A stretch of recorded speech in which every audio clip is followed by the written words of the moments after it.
My sister, Karen, made up fake texts, tried to ruin my marriage, and posted a public Facebook rant after 127 missed calls went unanswered. I always thought my younger sister Ava was the kind of person who just liked to stir the pot. You know the type. Too charming for her own good, always finding a way to twist the narrative until she came out clean.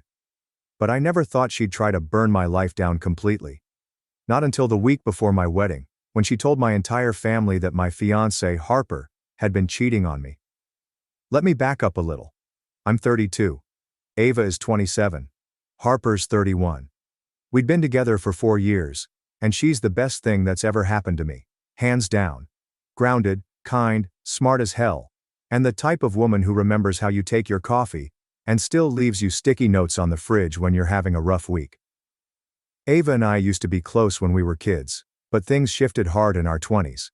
She got into this weird cycle of trying to one-up me, but always dressed it up as concern. She'd say things like, "Are you sure you want to take that job? It's not really your level," or, "You're moving in already? Wow, kind of fast, don't you think?" Like compliments with razor blades tucked in. Still, I tried to keep the peace. Family, right? Things really started turning strange about 8 months ago when I announced the engagement. Everyone in my family was thrilled, except Ava. She smiled at dinner, hugged Harper like they were best friends, and even offered to help with wedding planning. But I caught her making these little comments to my mom, quiet enough that she probably didn't think I'd hear. "Harper doesn't really seem ready to settle down. Or worse. I don't know, Mom. She just reminds me of Michelle, and we know how that ended." Michelle was my ex. A story for another day, but let's just say Ava went out of her way to befriend her after we broke up.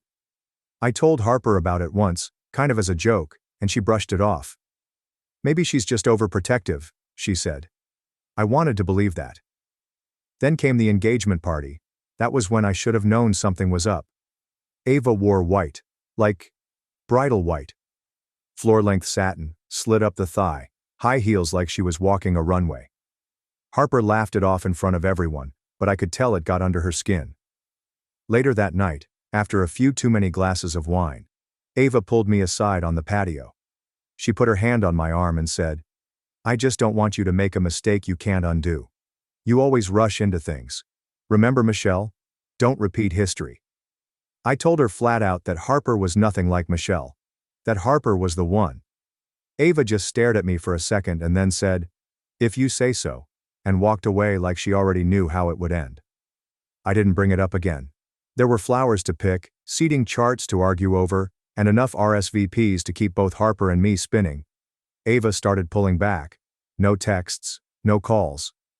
My mom said she was just busy. Fast forward to 1 week before the wedding.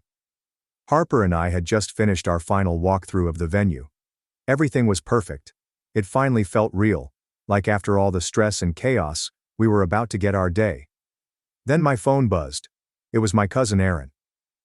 "Hey, I just wanted to check in. I heard something and I don't know if it's true, but if it is, you should talk to Harper."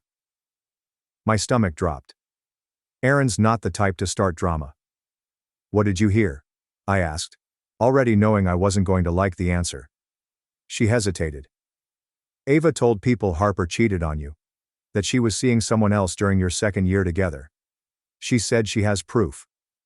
I sat there in silence, for maybe a full minute. Then I asked, "What proof?" She didn't say, just that she knew, that she'd been keeping it quiet, but couldn't anymore because you deserved to know. I didn't say anything. Aaron apologized and hung up. That night, I asked Harper straight out if there was anything she needed to tell me. She looked me dead in the eye and said, "No." "Why? What's going on?" And right then, I knew she was telling the truth. I've known Harper for 4 years. She doesn't lie. She doesn't deflect. She asked me again and again what was going on, and I told her everything. She was stunned. Genuinely stunned. She whispered, "Why would Ava do this to us?" That's what I wanted to know too. But I didn't have the answer. Not yet. The next morning, I called my sister. Straight to voicemail. I tried again an hour later, same thing. I left a message. "Ava, I heard what you said about Harper.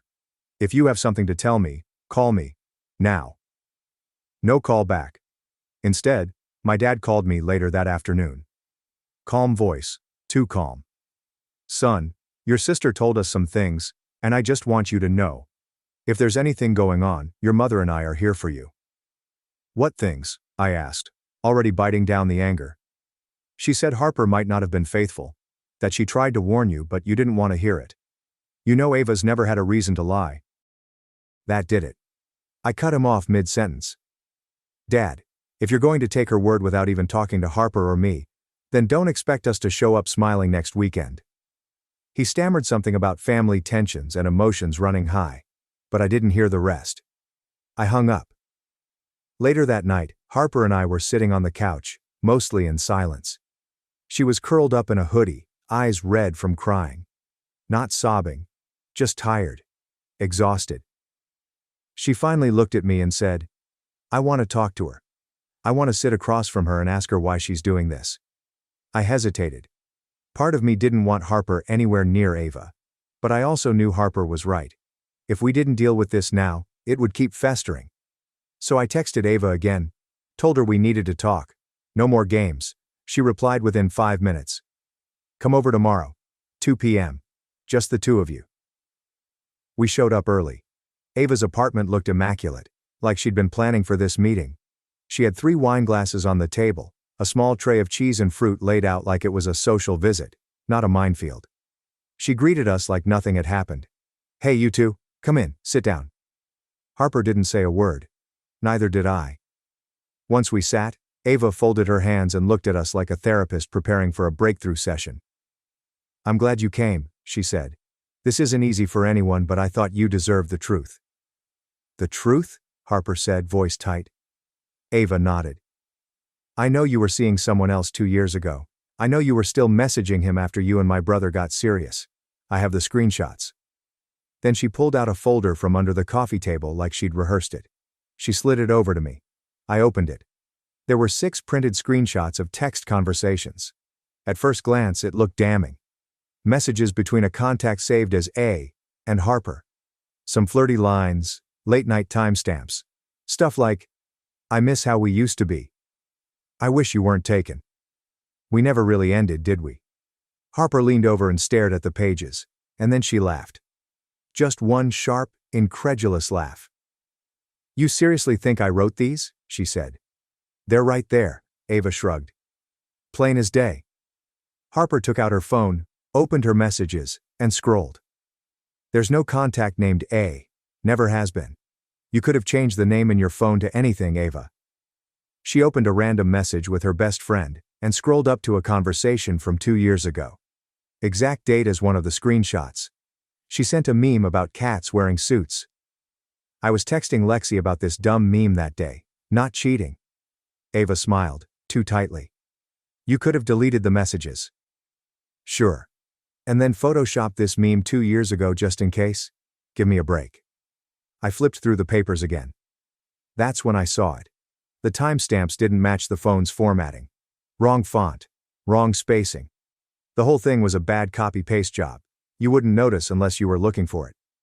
Ava, I said. You faked these. She blinked. No, You faked them. You wanted to sabotage this wedding. Why? Harper leaned in. What did I ever do to you? Ava's face shifted. She wasn't smug anymore. She looked cornered. Then she stood up. You're ruining him, she said quietly. You make him think he's better than this family. Better than me. Harper's mouth dropped. Are you serious? You made him stop calling. You made him think it was okay to forget where he came from. No, I said. I made that choice. Because I got tired of feeling like I had to shrink to be loved. Ava started to cry.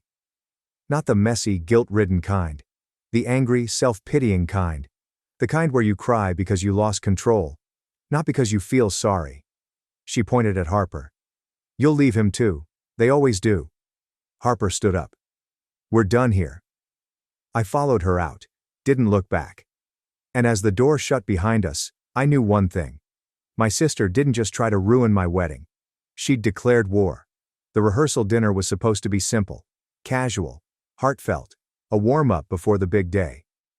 We booked a small event space at Harper's uncle's vineyard. Close friends, immediate family, a few laughs, a few toasts. That was the plan. But nothing felt simple anymore. After the blow-up with Ava, I hadn't spoken to her. She didn't apologize, didn't backtrack, and she sure as hell didn't own up to faking those screenshots. Instead, she ghosted the family group chat and went silent. Harper and I debated on inviting her. My sister said, "Just cut her. No drama on the big day." But my mom begged. "She's your sister," she kept saying. "This is just a phase. She's hurting too, you know." Hurting from what? Being exposed as a liar? Against my better judgment, I told Ava she could come. To the rehearsal only. Not the wedding. Not after what she pulled. And definitely not in any photos. I made it clear that if she so much as breathed sideways at Harper again, she'd be escorted out. She replied with a single emoji. That should have told me everything I needed to know. The night of the rehearsal, Harper looked stunning in a long emerald dress that brought out the flecks of green in her eyes. She was glowing, nervous, but excited. Her parents had flown in that morning and were beaming the whole evening. My dad was actually on his best behavior for once. Even my Aunt Lila, who hates leaving her cats, made an appearance and handed Harper a handmade quilt. Everything felt like it was sliding into place. And then Ava walked in. Late. Loud. In a dress that was, once again, white. Everyone turned. Conversations stalled. Her heels clicked across the floor like gunshots. She smiled like she was the guest of honor. "Hope I didn't miss dinner," she chirped, and grabbed a glass of champagne off a tray. Harper didn't say a word. She just looped her arm through mine and squeezed. The speeches began shortly after. My best man, Aaron, cracked jokes about my college years. Harper's maid of honor told the story of how they met during a volunteer trip and bonded over their mutual hatred of mosquitoes. People laughed. People teared up. And then Ava stood. No one asked her to. No one expected her to. She picked up her glass, tapped it with a fork, and cleared her throat. "If I could just say a few words," she began. My heart dropped. Harper's grip on my arm tightened. "I just want to say," Ava continued, "that I've always looked up to my brother. He's smart, driven, maybe a little reckless with who he trusts." She smiled wide. "But that's just part of his charm, right?" Someone, probably my dad, let out an awkward laugh. "I mean," Ava said, "when you know someone's hiding something from you, someone you love, what do you do? Do you stay quiet to keep the peace? Or do you say the truth even when no one wants to hear it?" I stood up. "Nope," I said, cutting through her monologue. "Sit down, Ava, we're not doing this." But she didn't stop.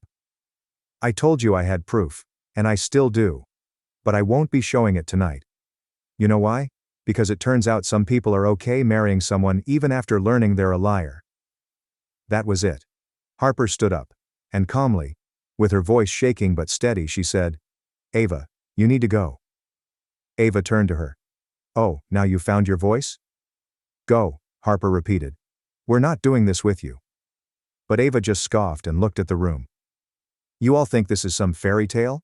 Newsflash. Cheaters don't magically change. She's not who you think she is." That's when I stepped in front of her. "You either leave now, or I'll make you leave." She smirked.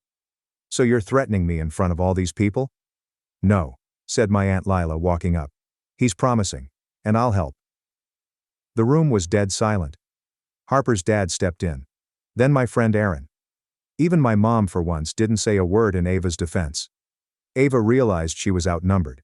She set down her glass. "You'll regret this," she said. "Already do," I replied.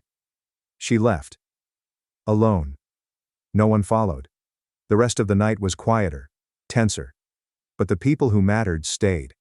And when Harper leaned into me and whispered, "Thank you for standing up," I knew.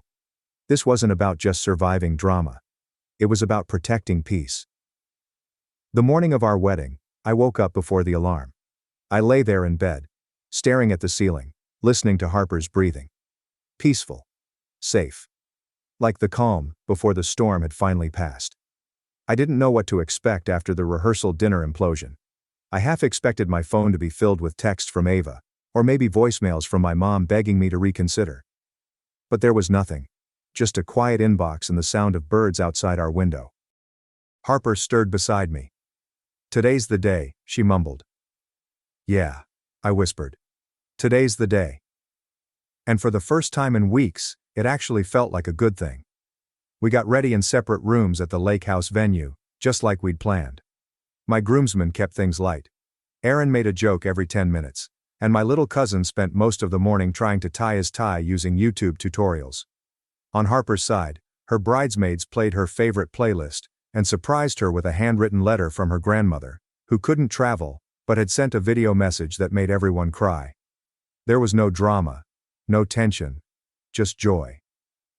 And when I finally saw Harper walk down the aisle, wearing that simple satin gown with a small string of pearls around her neck, I swear I forgot how to breathe. She looked real, grounded. Not a fantasy, but a choice, a promise I got to keep every day after this one. The ceremony was short and personal. No big show, just our vows, the sounds of water behind us, and the people who truly mattered. My dad came. So did one of my aunts. But most of Ava's defenders bailed. I didn't care. The empty seats were just space for air to move. I'd rather have 5 honest guests than 50 pretending to clap for us. We didn't even mention Ava. Not once. Not in the speeches, not during dinner, not even when her name came up in passing. It was like the whole room silently agreed. If we pretend she never existed tonight, maybe she won't ruin anything else.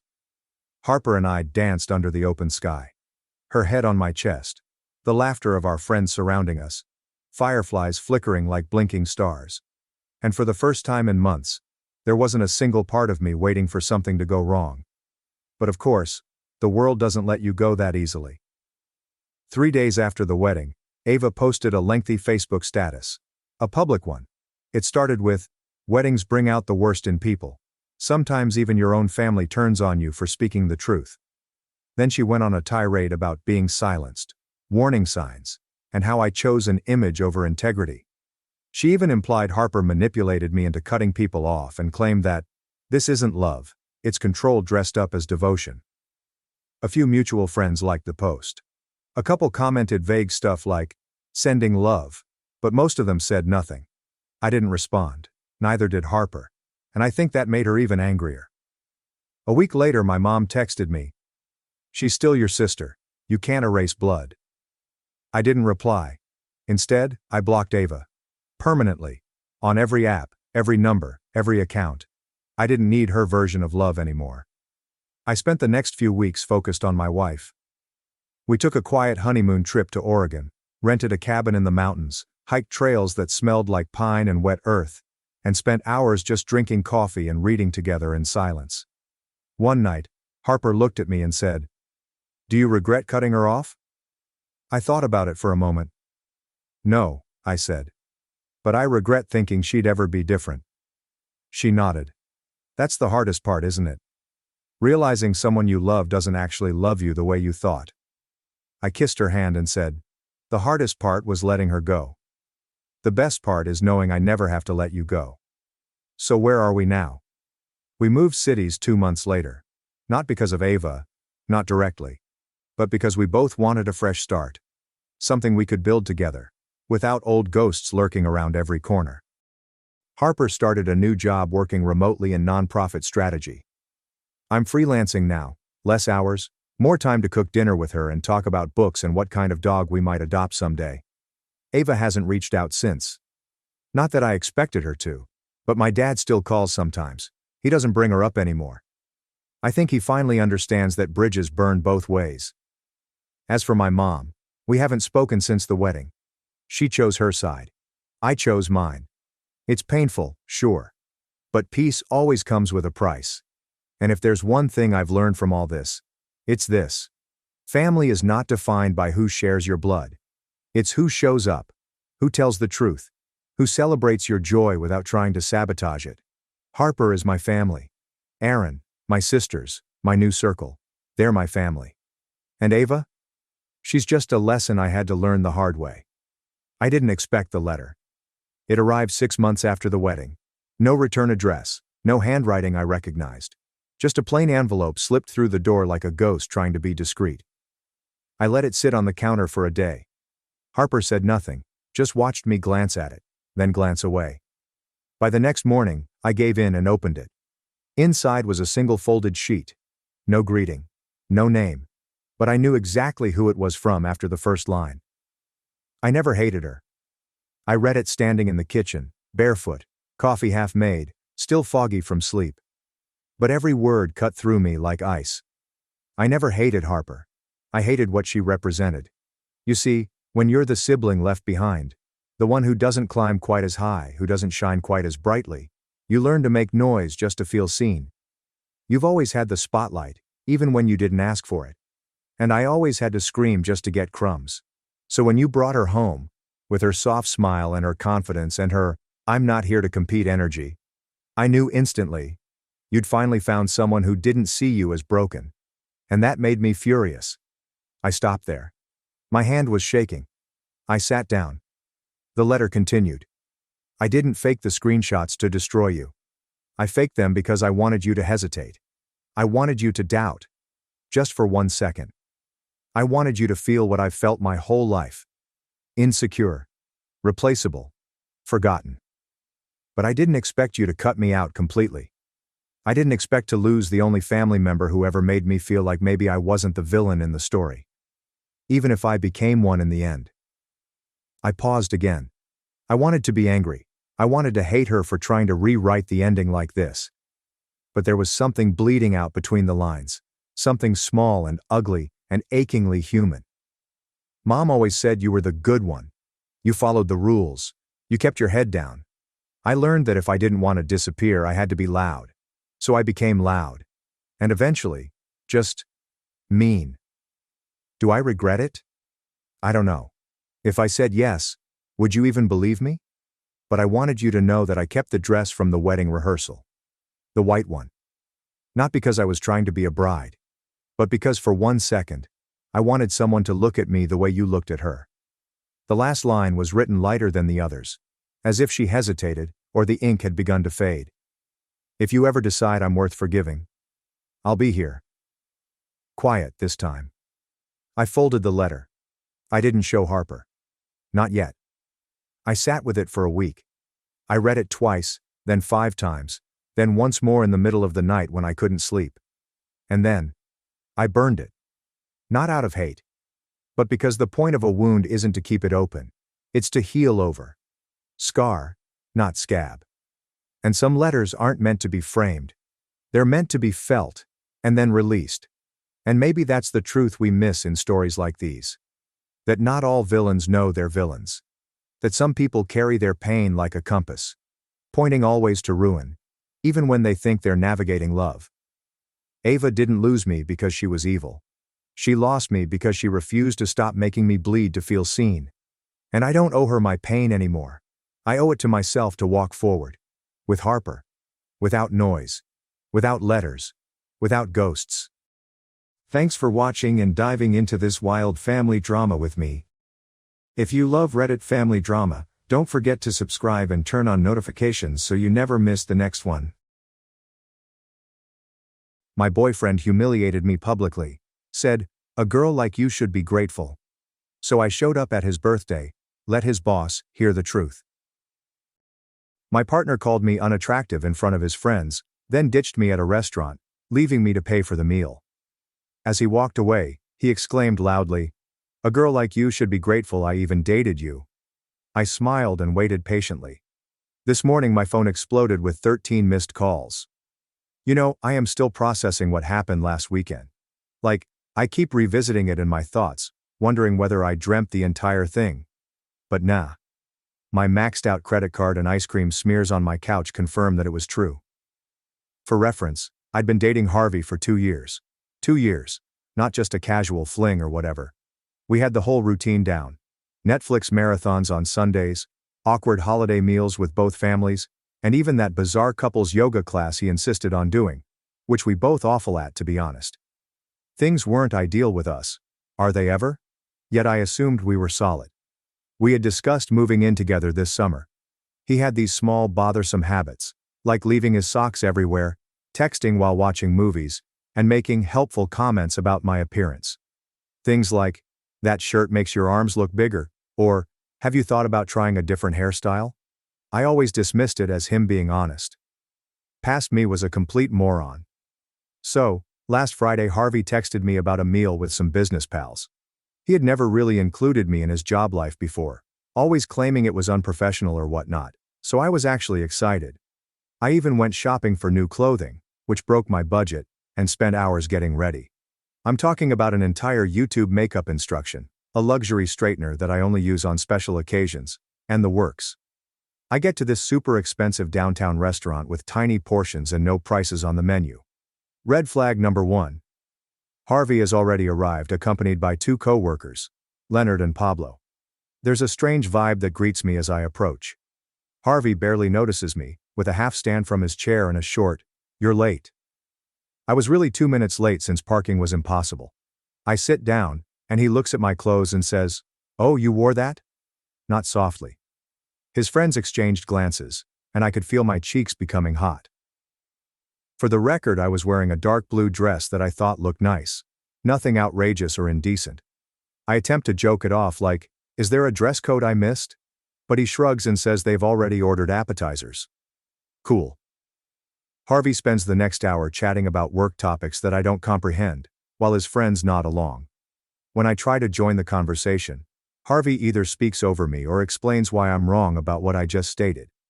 At one point, I started something about a customer at my store, and Harvey interrupts with, "She doesn't really get how things work in the real business world," and waves dismissively, as if retail isn't a real career. I have been a manager for 3 years. I'm sitting there, becoming increasingly uncomfortable, wondering if Harvey has always been this condescending, and I've simply never noticed, or if he's just showing off for his pals. Either way, it's not a good appearance. When Leonard asks how we met, I begin telling him about how his coworker Vanessa is my best friend and introduce us. Harvey interrupts me mid-sentence and says, "Yeah, Vanessa felt bad for her. I was doing a favor, really." He then laughs. You guys, my stomach literally sank. That is not even close to how things happened. Vanessa had warned me about Harvey's ego before we met, but she assured me that he was a wonderful guy underneath. Spoiler alert, he wasn't. I excuse myself to the bathroom, partly to avoid crying in front of them. I'm in the stall texting Vanessa like, "WTF is going on?" when I receive a message that Harvey just tagged himself at this restaurant on Instagram with, "Boys' Night Out." As if I'm not even there. Vanessa calls me right away, but I send her to voicemail because I don't want the boys to hear me cry. I spray some water on my face, touch up my makeup, and give myself a sad little pep talk in the mirror about getting through dinner with dignity. When I return to the table, everyone is laughing over something, but it immediately stops when I sit down. Awesome. The server brings our main meals, and Harvey starts making comments about my food selection. I ordered spaghetti, one of the less expensive options because I was already concerned about the bill, and he started saying things like, "Carb loading for a marathon." And "That's a bold choice for someone with your body type." Each comment feels like a small paper cut, and they build up quickly. At this point, I'm hardly eating. Just moving food around my plate and counting down the minutes till I can leave. Then Pablo asks Harvey about a presentation, and Harvey goes on to tell him how his employer loved his ideas, and that he is now in charge of the entire project. Something clicks in my head. Harvey had been worried over this identical presentation the week before, claiming his segment was just 5 minutes long and he was nervous. Is he suddenly a star? It's as if he lives in an alternate reality where he is the primary character. Then the bill arrives. The waiter places it on the table, and Harvey takes it, looks at it for a moment, and then slides it across to me. I believe he is simply showing me the sum, but then he says, "And I will never forget this." You know what? I don't think this is working. I stare at him, waiting for the punchline. There isn't one. I've been trying to make this work, but I'm no longer attracted to you. I believe we should split up. In the middle of a restaurant, in front of his buddies, after 2 years together. Who does this? I'm taken entirely by surprise. Are you serious now? Is this how you want to do it? He stands up, grabs his jacket and says, I still get a knot in my stomach thinking about it. A girl like you should be grateful I even dated you this long. You're not exactly a prize. And then he and his companions leave. They all walked out laughing, leaving me with a $347 bill for their ridiculous Wagyu appetizers and fine cocktails. The waiter approached with an expression of sadness that made everything 1,000 times worse. I paid the bill with my credit card, which I'm still paying off from Christmas. Great. And managed to get to my car without completely falling apart. I called Vanessa from the parking lot, crying so hard that she couldn't understand me at first. She arrived at my apartment with a pint of Ben & Jerry's and a bottle of wine, the actual MVP. In between ugly crying and stress-eating cookie dough, I told her everything. She was furious. I had to talk her out of driving to Harvey's house and throwing a disturbance. That's when she went odd. She kept asking questions regarding Harvey's comments about work, the project he mentioned, and his position in the organization. Finally she said, "Sabrina, I don't know how to tell you this, but Harvey isn't who he says he is at work. Harvey isn't a hotshot marketing guy going to get promoted. He works as an assistant, making coffee runs and scheduling meetings. All the business trips, complete fabrications. What about the major presentation? He was only preparing the slides for the actual team. What is the fancy title on his LinkedIn? Complete fiction." I felt like an idiot. For 2 years this person had been lying about almost everything, and I had never questioned it. What else had he lied about? That night, when Vanessa had left, I went into full investigative mode. I went back through our text history, images, and everything. There were so many contradictions that I had missed. Comments regarding money that did not add up. He had to work late several times, although his location indicated that he was across town. I could not sleep. I kept thinking about that moment at the restaurant. How little he made me feel. How humiliated I was.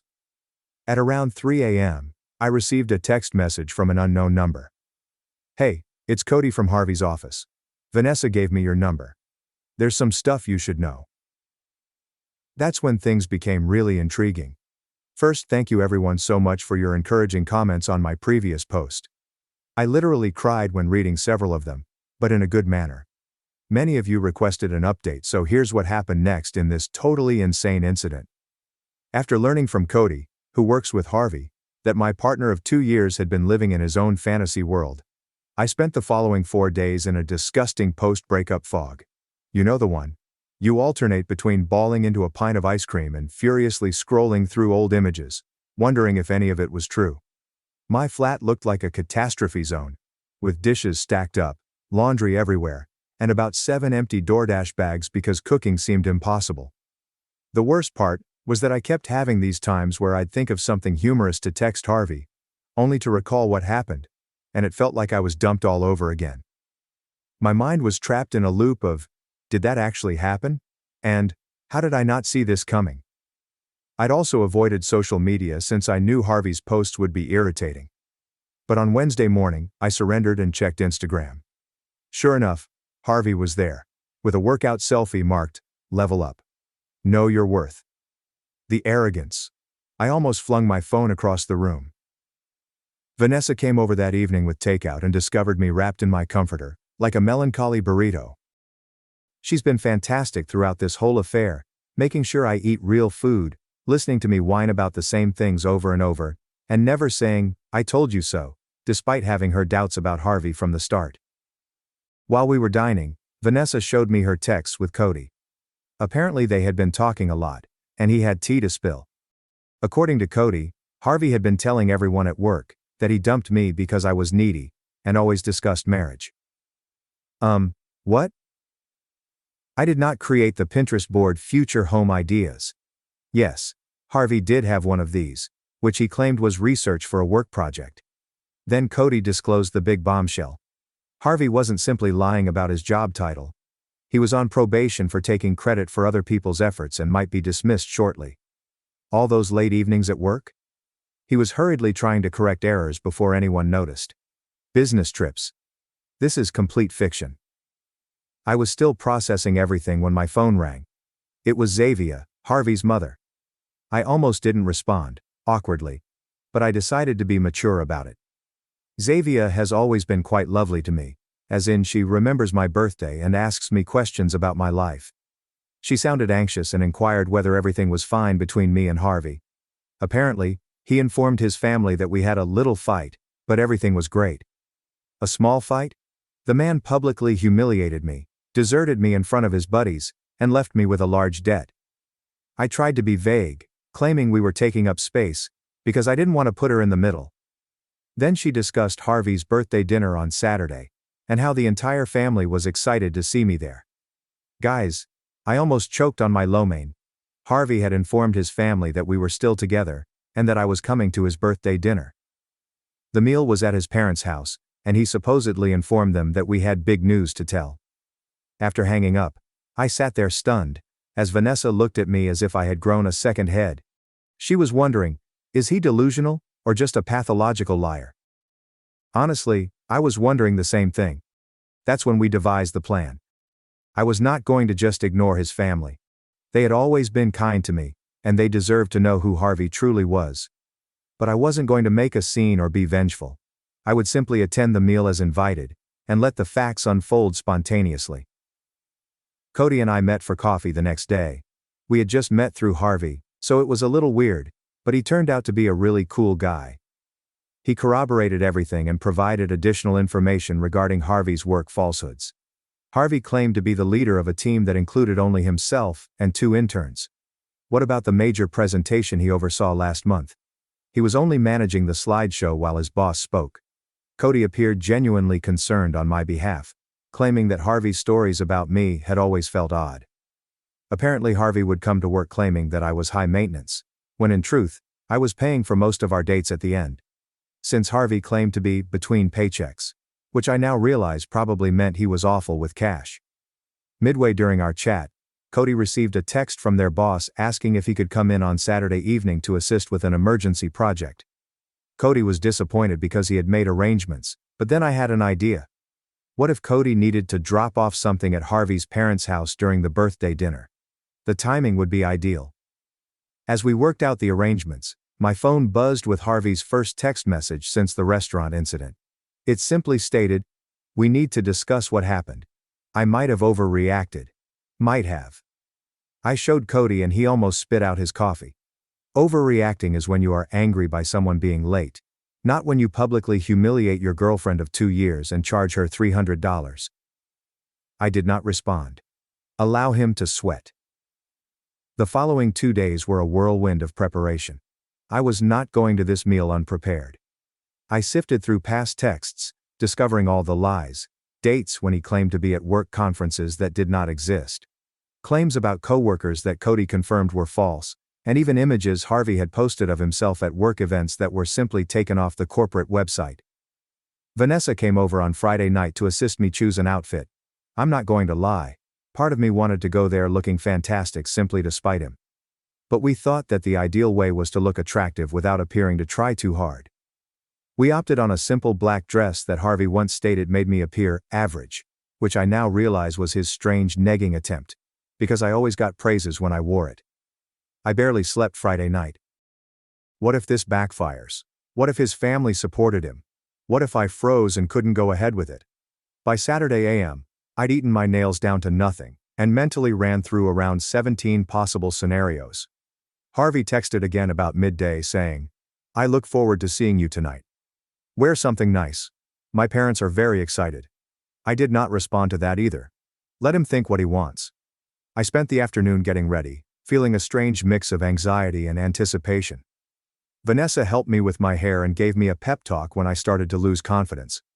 At 5:30, I got into my car and drove to his parents' house.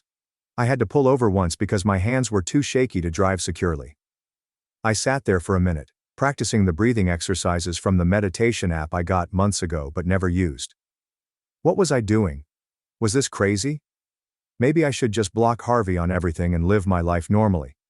But then I remembered him sitting there at his birthday dinner, most likely telling everyone a fabricated version of our relationship, possibly even playing the victim. And my resolve stiffened. I arrived at his parents' house at 6:15 p.m., which was fashionably late, and would bother Harvey. Several automobiles were already in the driveway. It looked like the entire family was there. I checked my cosmetics in the rearview mirror, took one final deep breath, and headed to the door. Harvey's father opened it with a bright smile and a hug, leading me inside. The home smelled like Xavier's wonderful pot roast, and I felt a twinge of regret. I really liked Harvey's family, and this was probably the last time I saw them. I rounded the corner into the living area and saw Harvey, drink in hand, laughing at something his cousin had said. He froze when he saw me, evidently not expecting me to arrive, despite what he had told his family. The expression on his face was, to be honest, this is priceless. Panic raced across his features for a short second before he calmed down and approached with a phony smile. He hugged me tightly and murmured, "You actually came. We need to talk privately." I simply grinned and exclaimed loudly enough for everyone to hear, "I wouldn't miss your birthday for anything, especially since you told everyone we had big news to share." His face lost its color. Xavier clasped her hands happily and asked if this was what she expected. Harvey's sister sent me a knowing look. His father started joking about finally having grandchildren.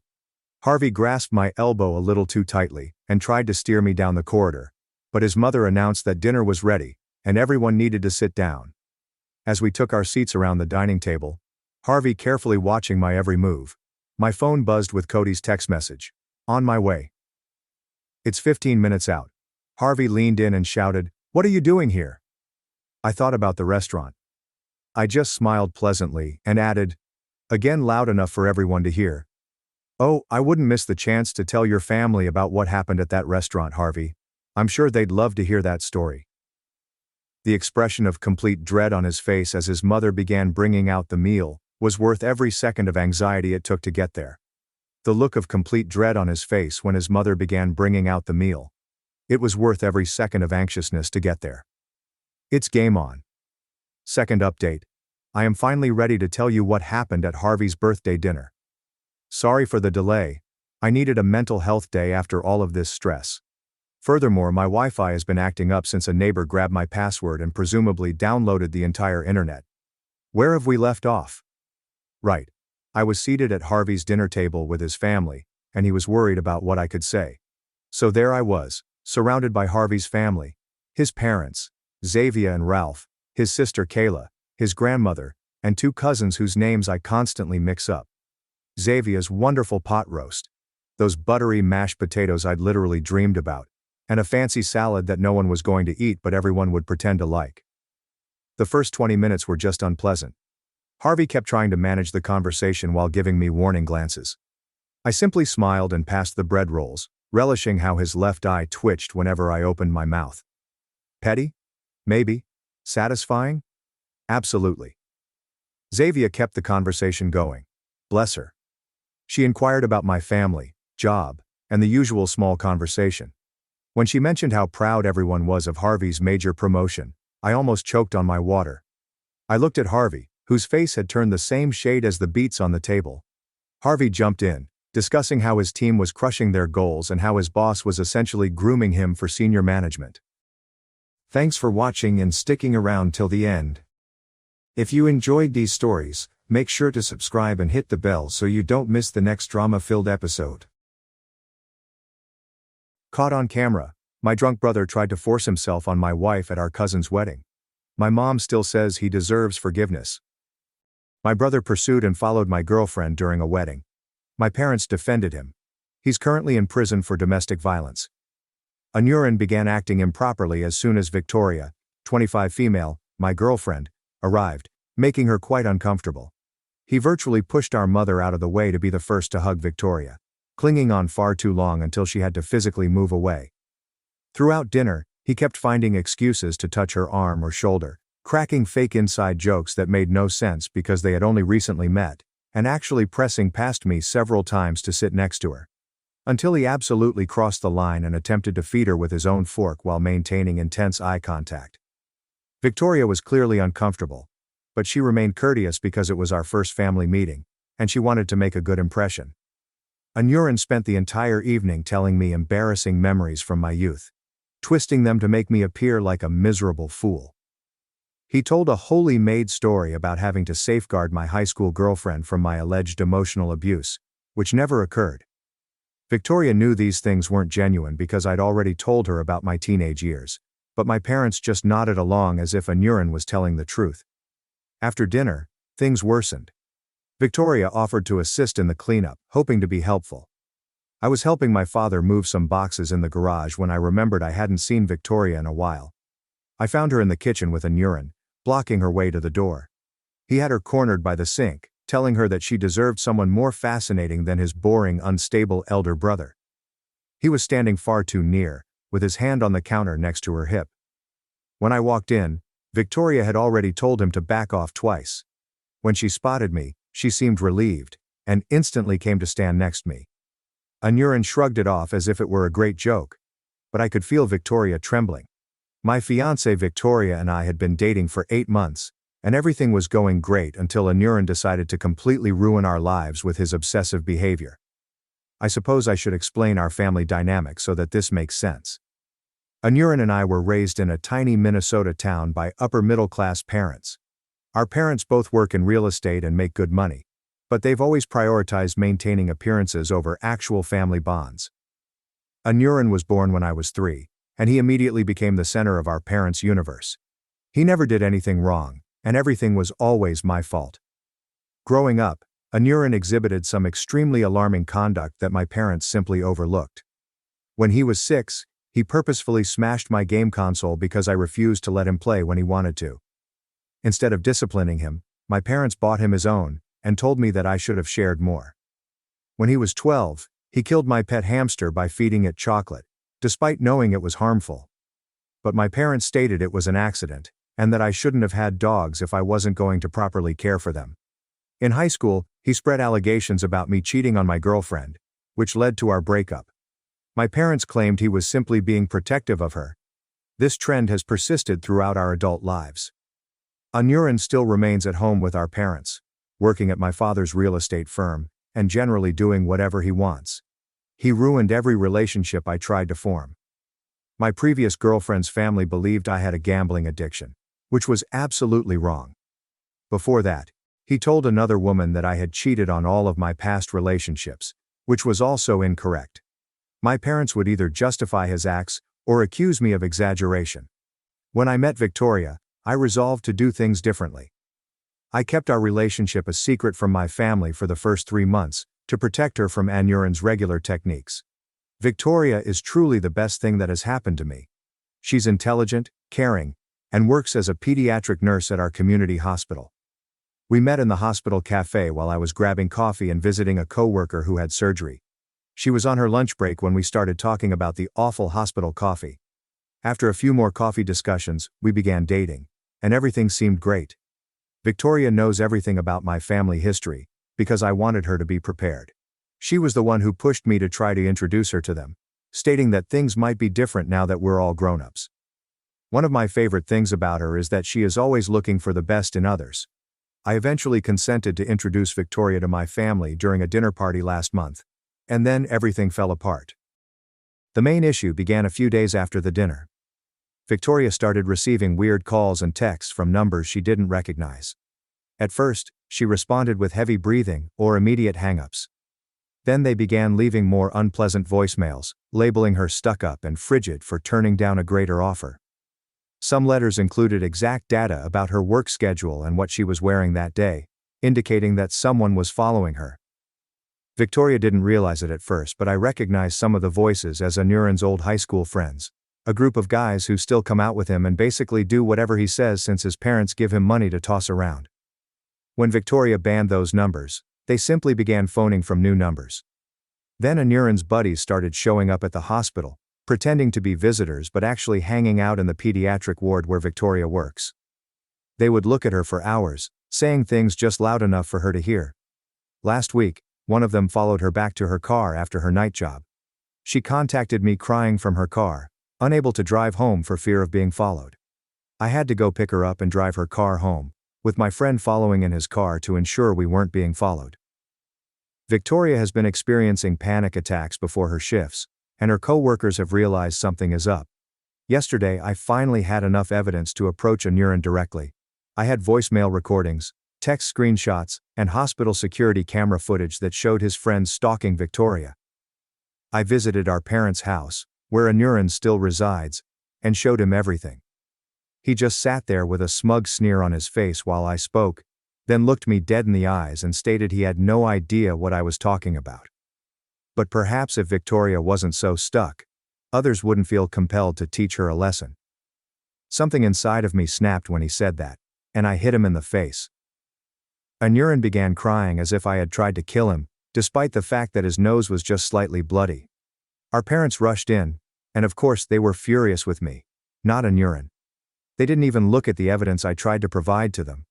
Mom was in tears about her baby child being harmed, while Dad screamed about how I've always been jealous of Anurin and need professional therapy with my anger issues. When I tried to describe the harassment, Mom responded that Victoria must have led Anurin on during dinner and was now playing the victim because she was caught flirting with him. Dad urged me to leave his house and not return until I had apologized to Anurin and cleared my brain.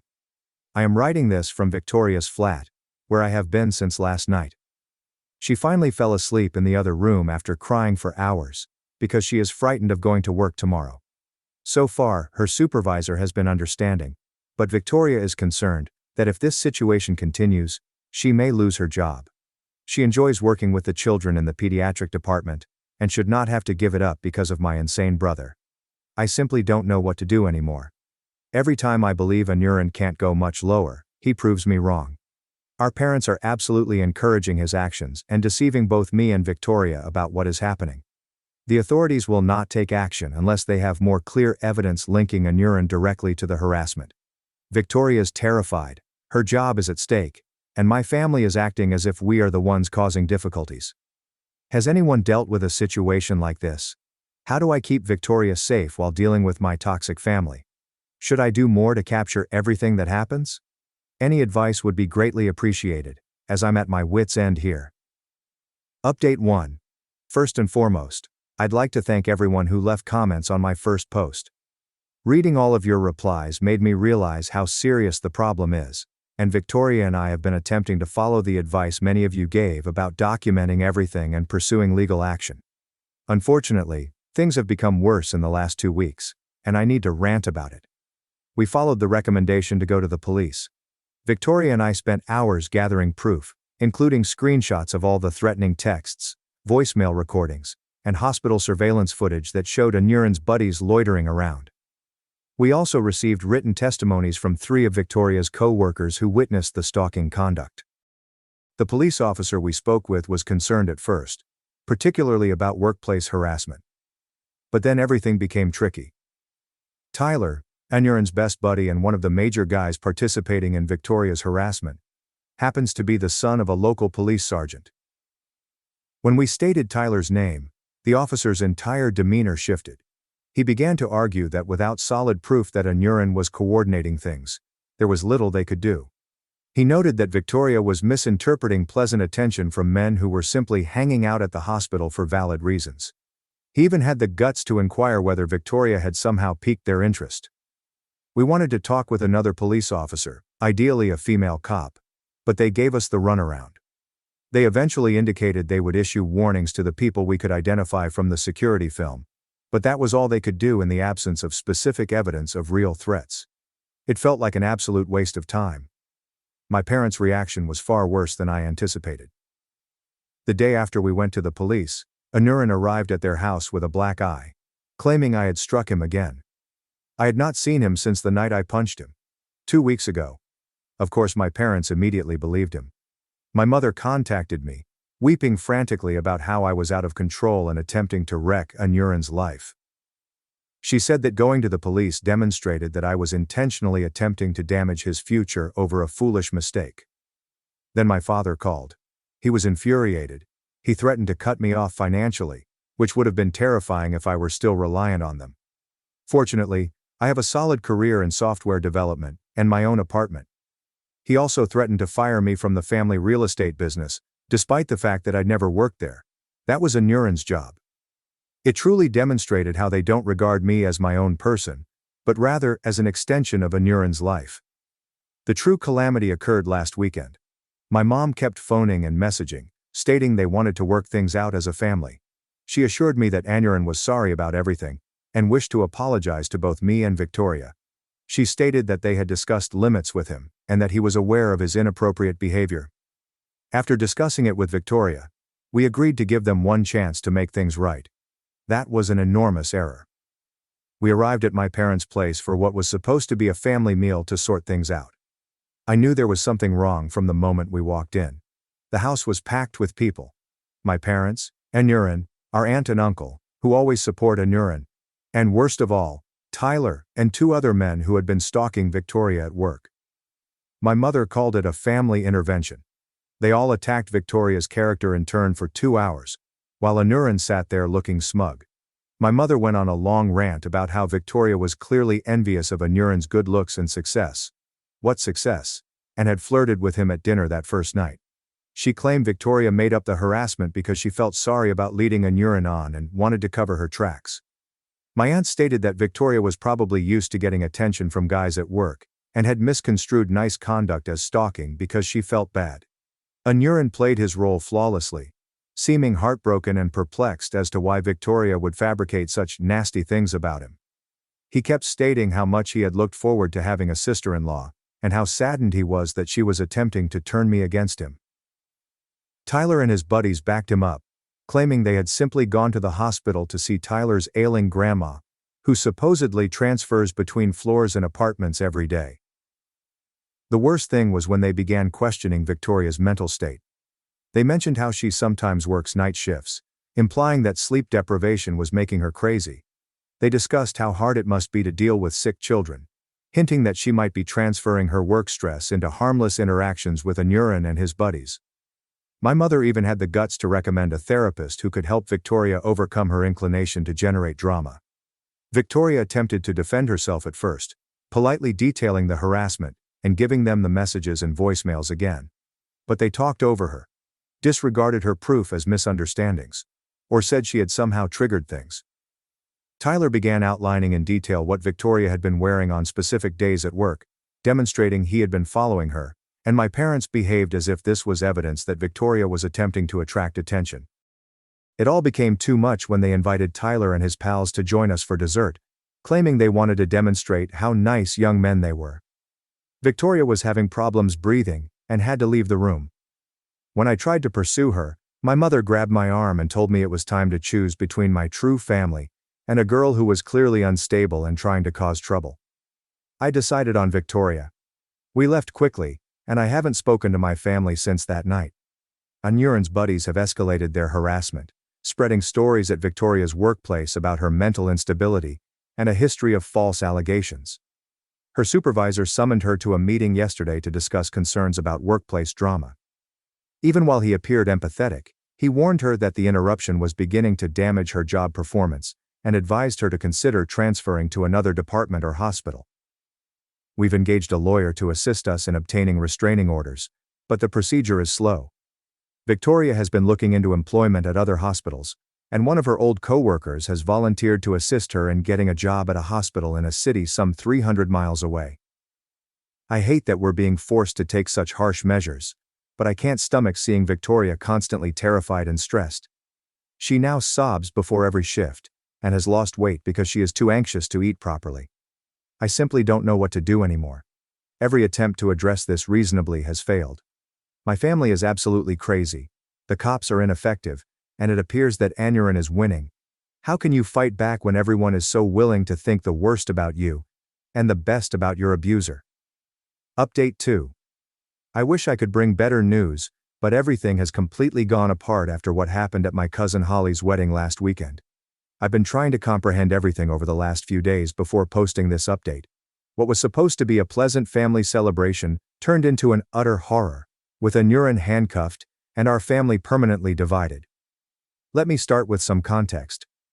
Holly has always been the one family member, aside from my grandfather, who saw through Anurin's deception. When we were kids, she caught Anurin torturing her cat and informed everyone, but my parents convinced us that she was lying for attention. She's never forgotten it, and she's been completely supportive of me throughout Victoria's situation. She even drafted a lengthy statement for our lawyer describing Anurin's history of inappropriate behavior. When Holly issued us the wedding invitation, Victoria and I were hesitant to go. But Holly called us directly and assured us that she had only invited Anurin because her parents insisted, and that she had hired extra security specifically to keep an eye on him. She also sat us at a table with her husband's family, far from my parents and Anurin. We assumed that with all of the witnesses and security present, Anurin would not try anything dumb. We were mistaken. The event went well, owing in large part to Anurin's role as a groomsman. Holly's husband is our cousin from the other side of the family and was unaware of the turmoil. Everything appeared to be in order at first glance. Anurin sat at the family table with our parents, while we were across the room with Holly's in-laws. Victoria was finally beginning to unwind and enjoy herself for the first time in weeks. Victoria went to the bathroom at about 9 p.m. She had been gone for around 10 minutes, when I saw Anurin was no longer at his table. Something seemed wrong, so I went to check on Victoria. As I walked towards the restrooms, I heard Victoria scream. When I started sprinting, Holly's husband Miller and his brother turned the bend ahead of me. They discovered Anurin pushing Victoria against the wall in the hallway outside the restrooms, attempting to force himself on her while she struggled. He had one hand over her mouth, and the other tightly gripping her arm, causing bruises. Miller and his brother pulled Anurin off Victoria soon as I arrived. Victoria shook and cried. Her dress was torn at the shoulder, and obvious bruises appeared on her arms. Anurin was clearly inebriated, and began ranting about how Victoria had been taunting him all night. She hadn't even gone near him, and how she had followed him to the hallway. She got there first. Miller's brother, a constable in another city, instantly contacted the local police, while Miller assisted Victoria to a private room where Holly and her mother were attempting to calm her down. This is when things got even worse, if that is possible. When the cops arrived, my parents attempted to stop them from detaining Sam. My mother was yelling about how it was all a misunderstanding, that Victoria must have led Anurin astray, and that they shouldn't ruin his life over a little drunken mistake. My father attempted to physically prevent the officers from handcuffing Anurin, claiming that they should handle this as a family affair. Anurin alternated between wailing about how Victoria had deceived him and threatening everyone, stating none of us knew what he was capable of. He appeared absolutely unhinged. When they eventually got him into the police car, he began ranting that Victoria was a whore, who had been asking for it since they first met. Several guests captured the entire outburst on their phones. The fallout has been harsh. My parents are on a frenzy, calling everyone in the family and spreading their version of events. According to them, Victoria took Anurin to a remote location, made advances on him, and then shouted assault when he rebuffed her. They claim she staged the entire incident to exact revenge on Anurin for revealing her falsehoods about the harassment. They even say Miller and his brother beat Anurin up before the cops arrived, which they did not, and that Victoria caused the bruises herself. The one bright spot is that Holly's wedding film captured Anurin following Victoria to the restroom on camera. With the injuries, several witnesses, and footage of Anurin's meltdown during the arrest, our lawyer believes we have a strong case. Several relatives who attended the wedding have spoken out about Anurin's actions throughout the night, which included him making obscene comments about Victoria and following her around the reception. My parents are now threatening to disown me, unless Victoria drops the allegations. They have been phoning and messaging non-stop, alternating between guilt trips for destroying the family and threatening to damage my inheritance. They even showed up at my apartment yesterday, generating a disturbance that prompted my neighbors to contact the police. My mother was screaming about how I was sending her kid to jail, and my father promised to ensure that I never worked in this state again. Victoria and I have reached a decision. She accepted a job offer at a hospital 300 miles away, and I've planned to work remotely for my firm. We're moving at the end of next month.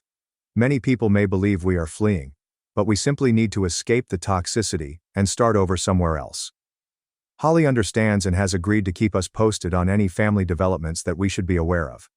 The most difficult aspect of all of this is knowing that my family will never accept Anurin needs help. Even after seeing him abuse someone at a wedding in front of witnesses, they continue to defend him and blame the victim. I've often wondered if things would have been different if someone had intervened when we were youngsters, but I guess we will never know. Right now, all I need to do is protect Victoria and construct our new life together, away from Anurin and my parents' supporting behavior. Update 3. I hadn't planned to submit another update, but something happened yesterday that I feel compelled to relate. After 4 years of fortunate silence from my family, I received a hysterical phone call from my mother that left me feeling both vindicated and profoundly sad. First, a quick update on Victoria's and my current situation. We married 2 years ago in a small ceremony attended by Holly's family and Victoria's relatives. We purchased a home in our new location, and Victoria is now the top pediatric nurse at her hospital. I am currently working remotely for the same company, but was promoted to senior developer last year. We're expecting our first kid, a beautiful girl, in 3 months. Life has been serene and cheerful, which makes what I'm about to say much more frightening. Yesterday afternoon, I was in a conference when my phone started ringing with calls from my mother.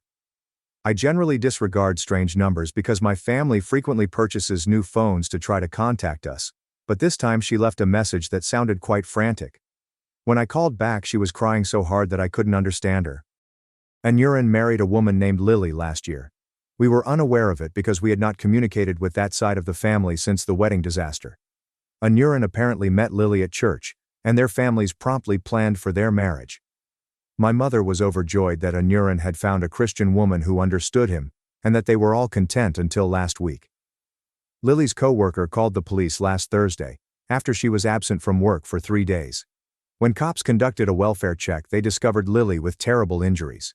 She had 2 broken ribs, a shattered wrist, and several bruises across her body.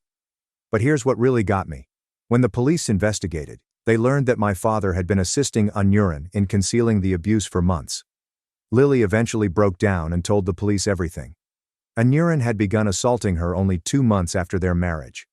Every time she threatened to leave or inform someone, my father would intervene, using his real estate contacts to harass Lily's family about their mortgage, or threatening to fire her from her work at one of his friends' companies.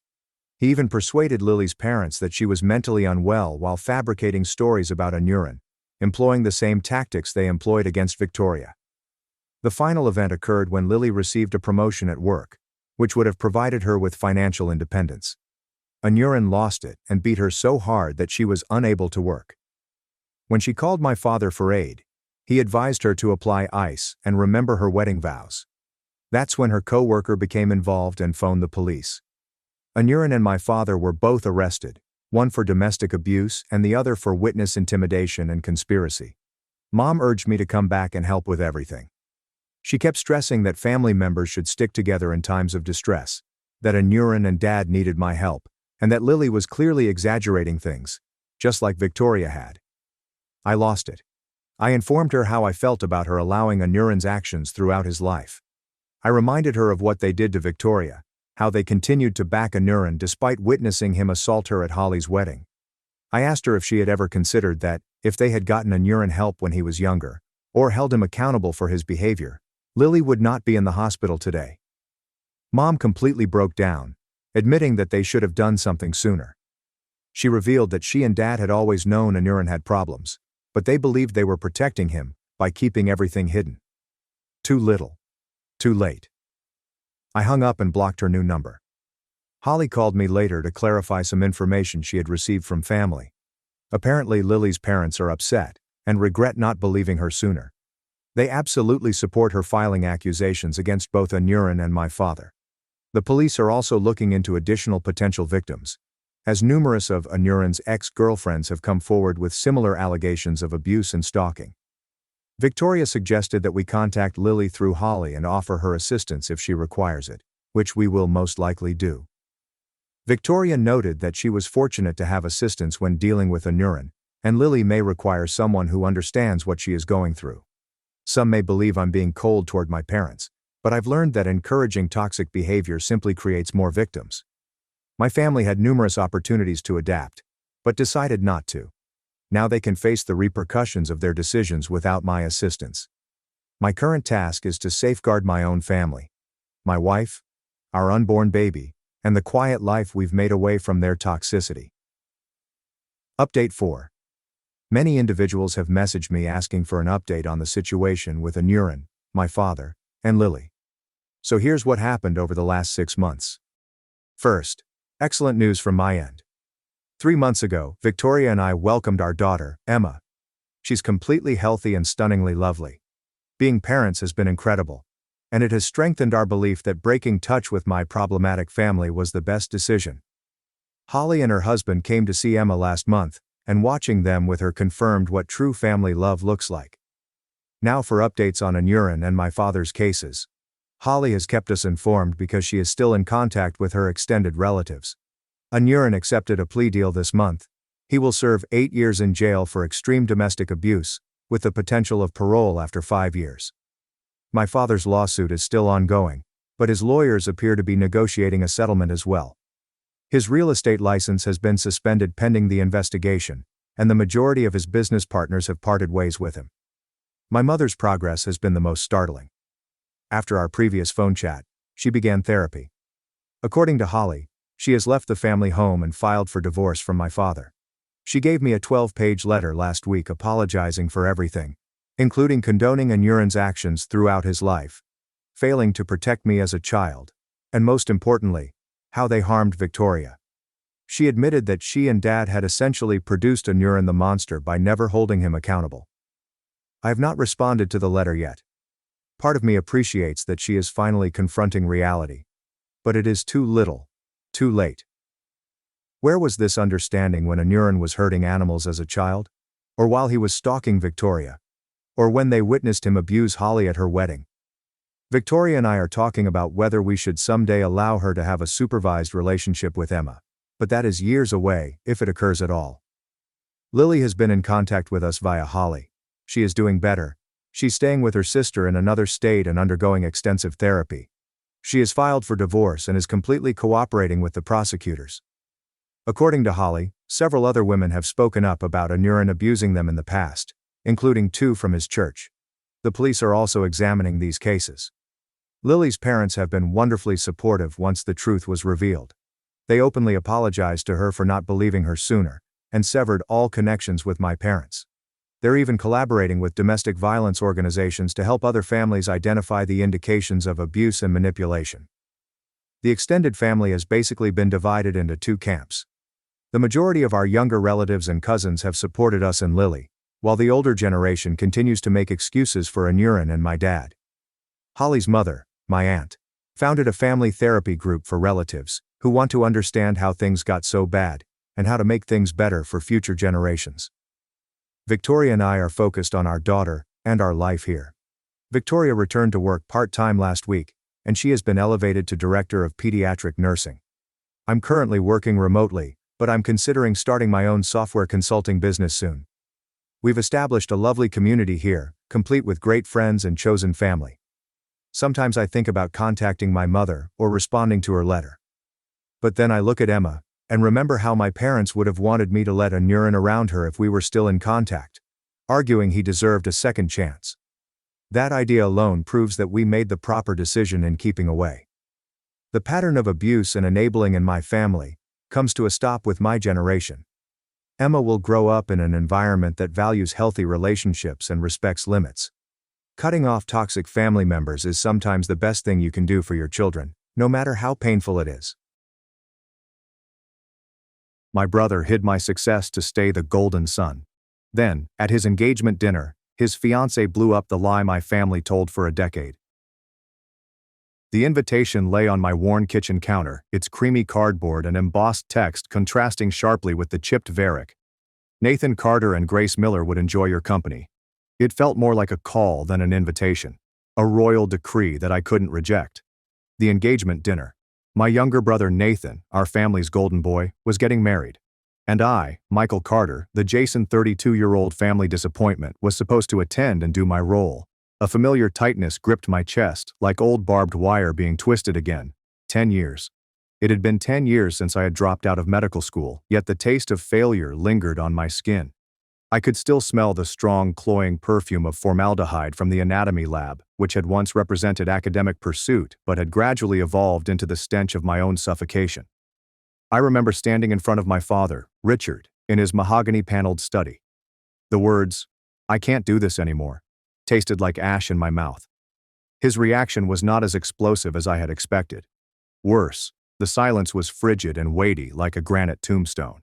A weeks-long hush, punctuated only by stern assertions that I'd squandered a good opportunity and spit on their efforts. His office, which generally smelled of ancient leather-bound volumes and the faint metallic flavor of success, felt like a courtroom, with my sentencing being lifetime underachievement. My mother, Susan, had reacted with a masquerade of tears. I'd hear Mom on the phone with her sisters, her voice a stage whisper that carried through our house's two thin walls, lamenting how lost I was, how I was simply floating. Her signature phrase, always delivered with a dramatic fluttering hand to her chest, was, "Oh, Michael, we just worry so much about your future." It was inevitably followed by a sigh that seemed to suck all the oxygen out of the room, implying that my future was a bleak, barren landscape of her own creation. She never asked me what I wanted to do in the future. She only mourned the one they had created for me. While I was drifting, Nathan was flying. A top-tier business degree can put you on the fast route to a high-paying financial career downtown. A slick new condo with vistas that screamed, "I've made it." Family dinners, when I could bear them, became showcases for Nathan's newest accomplishment. I recall one Christmas clearly. The perfume of pine needles and roasting turkey filled the air, which was ordinarily soothing but now felt oppressive. Nathan received a very costly watch from his father, who clapped him on the back, his voice shouting, "That's my boy, making his mark, setting the world on fire." Earlier, I attempted to outline a rudimentary concept for a community-based tech initiative that would assist people in navigating local resources. Dad gave me a courteous, dismissive nod and said, "Well, Michael, good to keep yourself busy, son." The insinuation lingered heavily in the air. Busy with hobbies rather than an actual job. Nathan, on the other hand, would give me insulting advice disguised as brotherly worry for my seriousness and ability to find my footing. His own feet were so firmly planted on the fast track that he couldn't conceive taking another road. The first several years following medical school were a haze of cheap apartments smelling like instant noodles and dreary loneliness. Part-time employment provided the finances but ate away at my soul. The question plagued my restless nights. Were they correct? Was I a failure? The weight of their displeasure felt like a physical burden, a garment that I couldn't remove. The concept for Access Path did not emerge in a stroke of heavenly inspiration. It was a slow burn, sparked by an experience working at a local disability resource center. I witnessed firsthand the everyday, soul-crushing difficulties of people entangled in bureaucratic red tape, fighting for basic healthcare information, access to specialists, and a semblance of dignity. I began small, with a side project powered by black coffee and a determined reluctance to think things couldn't be better. I taught myself to code properly and created a modest, shareable database of local healthcare providers. The job was all-consuming, carried out in the quiet solitude of my small apartment. The glow of my monitor was my only friend during numerous late hours. The sound of the ancient desktop computer provided a constant, soothing presence. Then the first email arrived. "Your tiny application assisted me in finding a doctor who knows my problem. Thank you." A spark, a warm sensation that spread through my chest, a sense of purpose so strong that it temporarily overshadowed the years of familial rejection. I met David Chun at a local tech meetup, surrounded by a presenter's drone and the scent of tepid pizza. He was a far better coder than I was. But, more importantly, he recognized Access Path's promise when my own family couldn't or wouldn't. He saw the mission. We became co-founders and partners.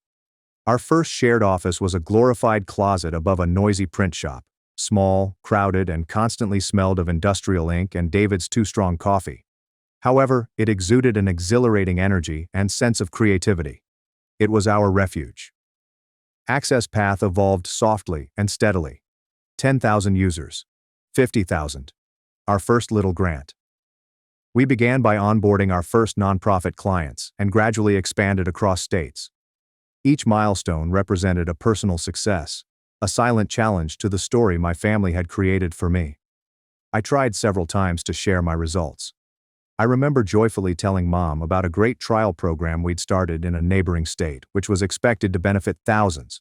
She had listened with that familiar preoccupied tone, her eyes glazing over. "That's nice, dear," she responded, her gaze already changing. "Did you hear Nathan just got a huge promotion? He's thinking of buying a boat. He's taking us all out to a fancy dinner to celebrate." The deflation was immediate, and I felt a familiar cold fist clench in my gut. It was always back to Nathan, and now it's Nathan's engagement dinner. When he tweeted the photo of Grace with her hand beautifully presented and the diamond winking ostentatiously, the family group chat erupted in exclamation points and loving emoticons. I typed a terse, "Congratulations," and turned off the notifications. The bright den felt a million miles away from my reality. The dread for this supper was intense, a knot in my gut that had been forming for weeks. I was familiar with the script. I'd be the living incarnation of Nathan's before and after pictures. Dad would make subtle, and not-so-subtle comments about my apparent lack of growth. Mom's concerned stares and sighs punctuated his assertions. Nathan, bless his heart, would express the kind of patronizing sympathy that only a successful younger sibling can conjure. But as I stood before my wardrobe that evening, a tiny rebellious flame flared within me, weariness with their story. Before shutting off my phone, I reviewed the access path statistics. 80,000 active users, real people whose lives were made a little simpler because of something I created. A little, almost undetectable smile appeared on my lips. I rarely allowed myself to feel proud.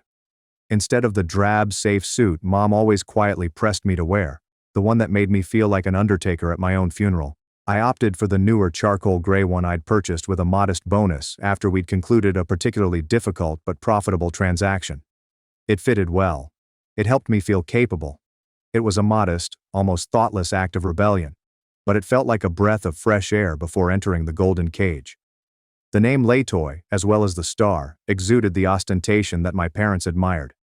As I handed over my keys to the valet, the aroma of costly perfume and much more expensive food came from the grandiose door. Inside, the restaurant was a hushed symphony of clinking crystal, whispered talks, and the faint scrape of silver against porcelain. It was the type of restaurant where you could tell the maitre d' was silently assessing your financial balance. My collar, which had been perfectly comfortable minutes before, suddenly seemed to tighten around my throat. I recognized them almost immediately, seated at a prime circular table in the center of the room, a tableau of familiar happiness for public consumption. My father, Richard, was holding court, his voice a deep growl as he regaled Grace's parents with what was most likely a story about his own financial prowess. My mother, Susan, flitted around Grace like an anxious hummingbird, adjusting an imaginary stray hair on her perfectly coiffed head. And Nathan, my younger brother, looked like the young master of the universe, dressed flawlessly in a suit that probably cost more than my first automobile. A confident, almost predatory sneer appeared on his lips, his hallmark expression of arrogant superiority. "Michael, I'm glad you could make it," Dad remarked.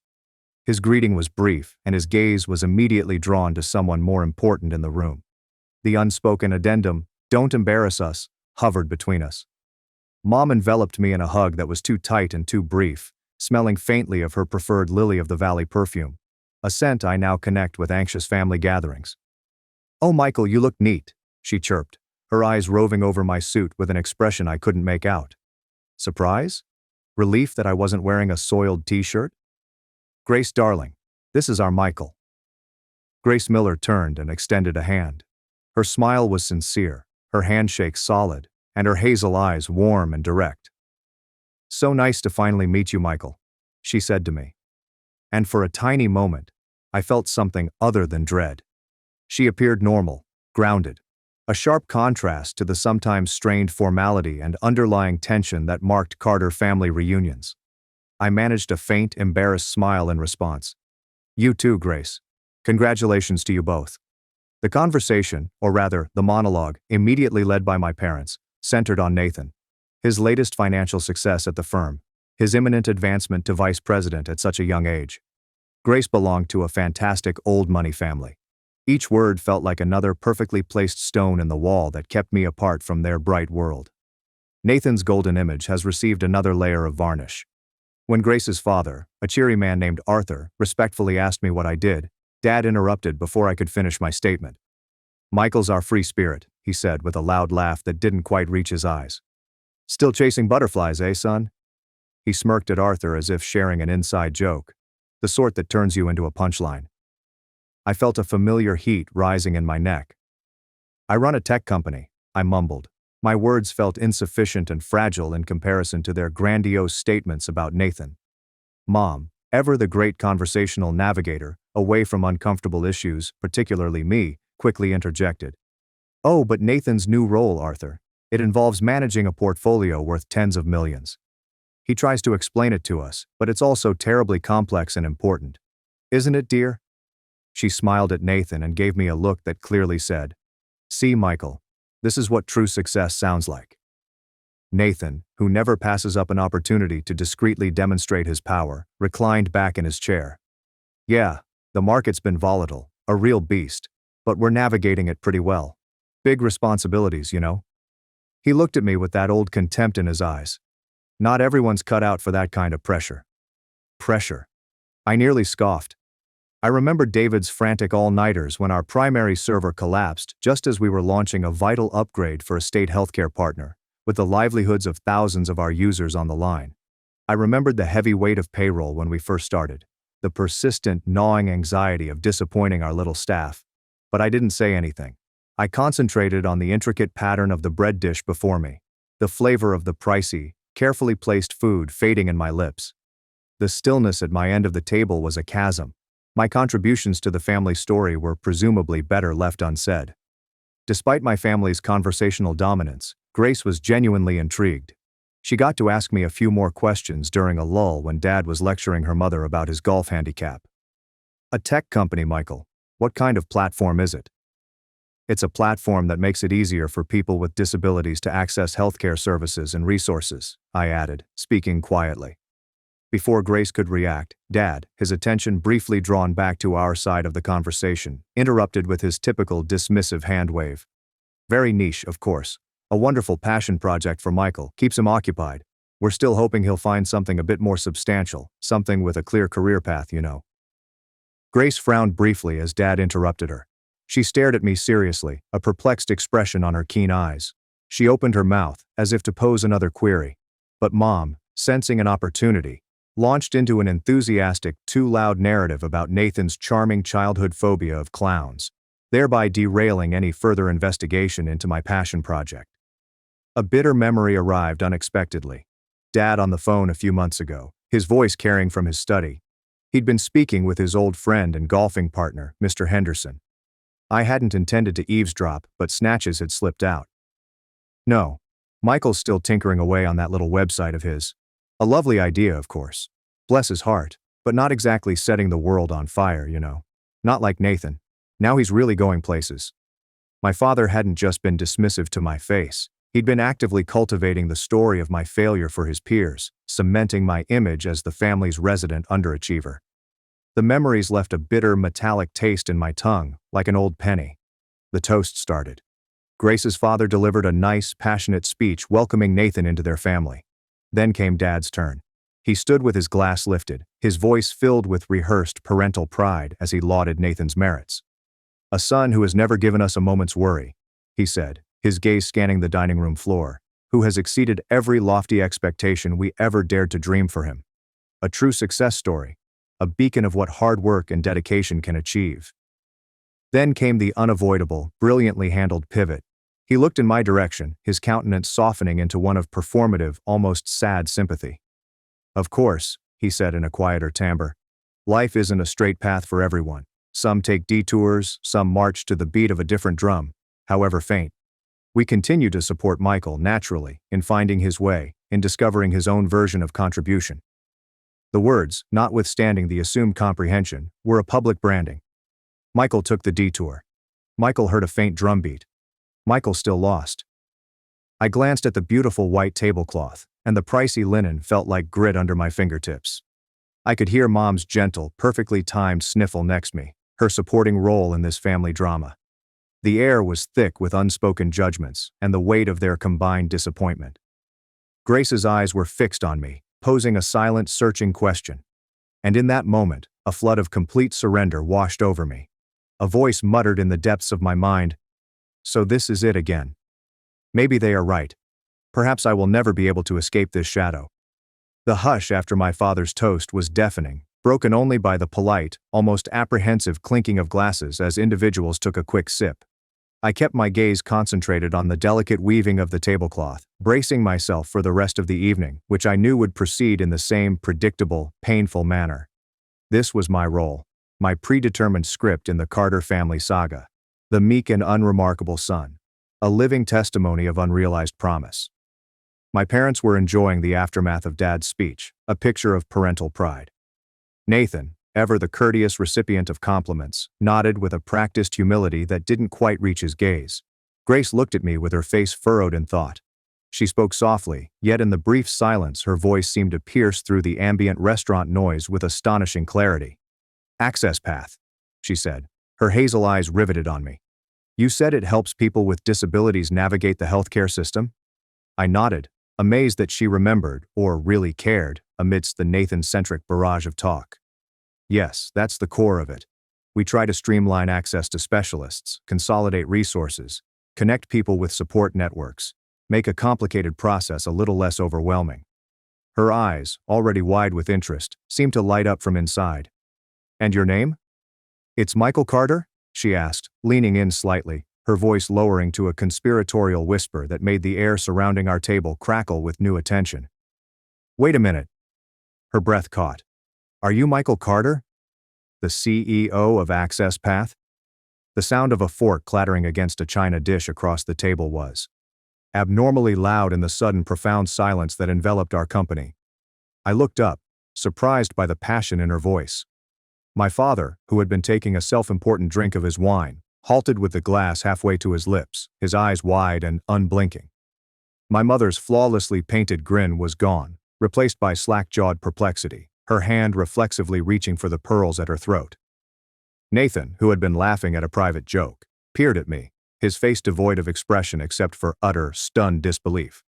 Even Grace's parents, who had been quietly listening to my father, stared to our end of the table with new, acute interest, perceiving the abrupt, unexplainable shift in the atmosphere. Grace's face lit up with almost incandescent joy before I could confirm or deny, let alone absorb the ramifications of her question. She appeared to be utterly unaware of the emotional bomb she had just detonated within the Carter family, or perhaps she was only now beginning to feel the shockwaves. "Oh my God, it is you!" she cried, her voice growing in volume and liveliness with each word. "Access Path is incredible. My brother, Mark, was paralyzed in a car accident 3 years ago. Your platform has been an absolute lifeline for him. The doctors at his rehabilitation hospital, they recommend it to all their long-term care patients." She turned to face the rest of the table, her voice filled with a genuine, unfettered passion that was both frightening and appealing. "You have no idea what a difference it makes. Trying to find specialists who understood his specific needs, coordinating care between multiple doctors, navigating the insurance nightmares. It was a constant, exhausting battle for our whole family. Access Path simplified so much of it. Mark actually connected with an adaptive sports program through one of your resource links. He says it gave him his life back, a sense of community he thought he'd lost forever." She raved about specific features, the curated database of accessible clinics that Dad had dismissed as niche, the safe peer support forums where Mark had found relief and practical guidance, and the integrated telehealth choices that spared him from arduous excursions to outpatient facilities. She even recounted reading an article a few months earlier about the creative, if low-profile CEO behind this groundbreaking platform, never imagining it would be her future brother-in-law, the family's resident free spirit. "We've been trying to get our hospital foundation to officially partner with Access Path for months," she said, looking at me in astonishment. "The impact you're having is phenomenal." A surge of heat swept over me, followed by a peculiar, disorienting lightness, as if the floor had shifted beneath my feet. It was like viewing a moment from another person's life, a life where I wasn't constantly disappointed. My father's face, which was typically red and confident, had lost its color and turned a mottled, pasty gray. My mother's lips moved quietly, her eyes wide and teary, darting between me and Grace. Nathan just stared, his mouth slightly agape, his previous smugness gone, replaced by perplexed, almost angry incredulity. My family's silence was deafening, leaving a palpable gap where their normal pronouncements and judgments should have been. Then, in her unscripted honest enthusiasm, Grace unintentionally struck the fatal blow, the first significant twist in the carefully prepared narrative of my inadequacies. "It's funny actually," she remarked, a little frown forming on her face as she remembered something. Mark even mentioned hearing some people, quite wealthy and influential he thought, talking rather dismissively about the Access Path founder at a charity gala he attended with his rehab group last year. She paused. "Someone named Henderson. I think he said they were apparently praising their son to the heavens, some finance whiz. And when someone asked about their other son, they sort of laughed and said he was working on some little website for the disabled. Very admirable in its own way, of course, but a shame he didn't follow a real career path like his brother." She hesitated again, her gaze shifting from my pale-faced father to my plainly quivering mother. As she finally joined the dots, an unsettling revelation washed over her face. They said the family name was Carter." Her eyes widened with fear. "Oh goodness," she muttered, her fingers reaching for her mouth. I didn't realize. Henderson. I am so sorry. The name struck me with the power of a physical blow. Arthur Henderson. Dad's golf friend. He has an occasional confidant. An overheard phone call from months ago. The fragments of speech I'd ignored as usual parental complaining now made terrifying sense. My parents' ignorance was not simply passive. It is not simply a failing to perceive or understand. This was an active public dismissal. They had a story. Nathan was successful, and Michael was a well-meaning but ultimately misguided enthusiast. And they'd been promoting it to their peers and anybody who would listen, most likely in order to avoid the perceived embarrassment of having a boy who didn't fit their narrow notion of achievement. The little website. That phrase, more than anything, hurt with new, unexpected venom. Richard Carter, my typically steadfast father, appeared to have been smacked. His cheeks burned a dark, uneven scarlet before returning to its pale color. Susan let out a short, pained cry. A true sound of distress this time, rather than her usual fake sigh. We never understood the scale of it, Michael, she said quietly, her voice shaking. We just thought it was a small thing. Her voice drifted off, lost in the devastation of her carefully built illusions. The hush around the table was thick, suffocating. Grace's parents appeared completely perplexed, staring between their daughter, me, and my astonished parents, plainly unable to fathom the underlying causes of this family implosion. All eyes eventually turned on me. I felt a rush of adrenaline and a roaring in my ears. However, underlying that, a profound, surprising peace began to emerge. Years of tightly concealed hatred, feeling invisible, and fighting the heavy weight of their condemnation began to ebb like a tide going out. I glanced straight at my father, then my mother, then Nathan. When I finally spoke, I kept my voice quiet. Measured. There is no triumph or accusation, only a weary, irrefutable reality. AccessPath currently has over 80,000 active users across 15 states, I informed you. My gait remains steadfast. We collaborate with 3 state healthcare agencies and have a large backlog of national nonprofits wishing to incorporate our services. Last quarter, we finalized our Series A funding round with a lead investment from one of the country's top healthcare venture capital organizations. I did not raise my voice. I did not need to. I just expressed the facts that had always been, whether my family wanted to embrace them or not. The power dynamic in that sumptuous claustrophobic room had fundamentally and irrevocably changed. My father was unable to communicate for the first time as an adult.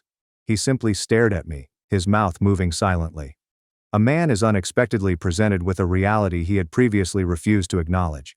The rest of the engagement meal was a fog of painful embarrassment. It was like a bomb had gone off, and we were all picking through the emotional rubble.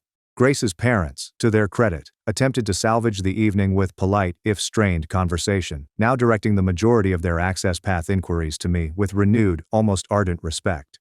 I responded calmly and accurately, explaining our mission, technology, and growth while avoiding any indication of gloating in my voice. There was no reason for it. The truth was powerful enough on its own.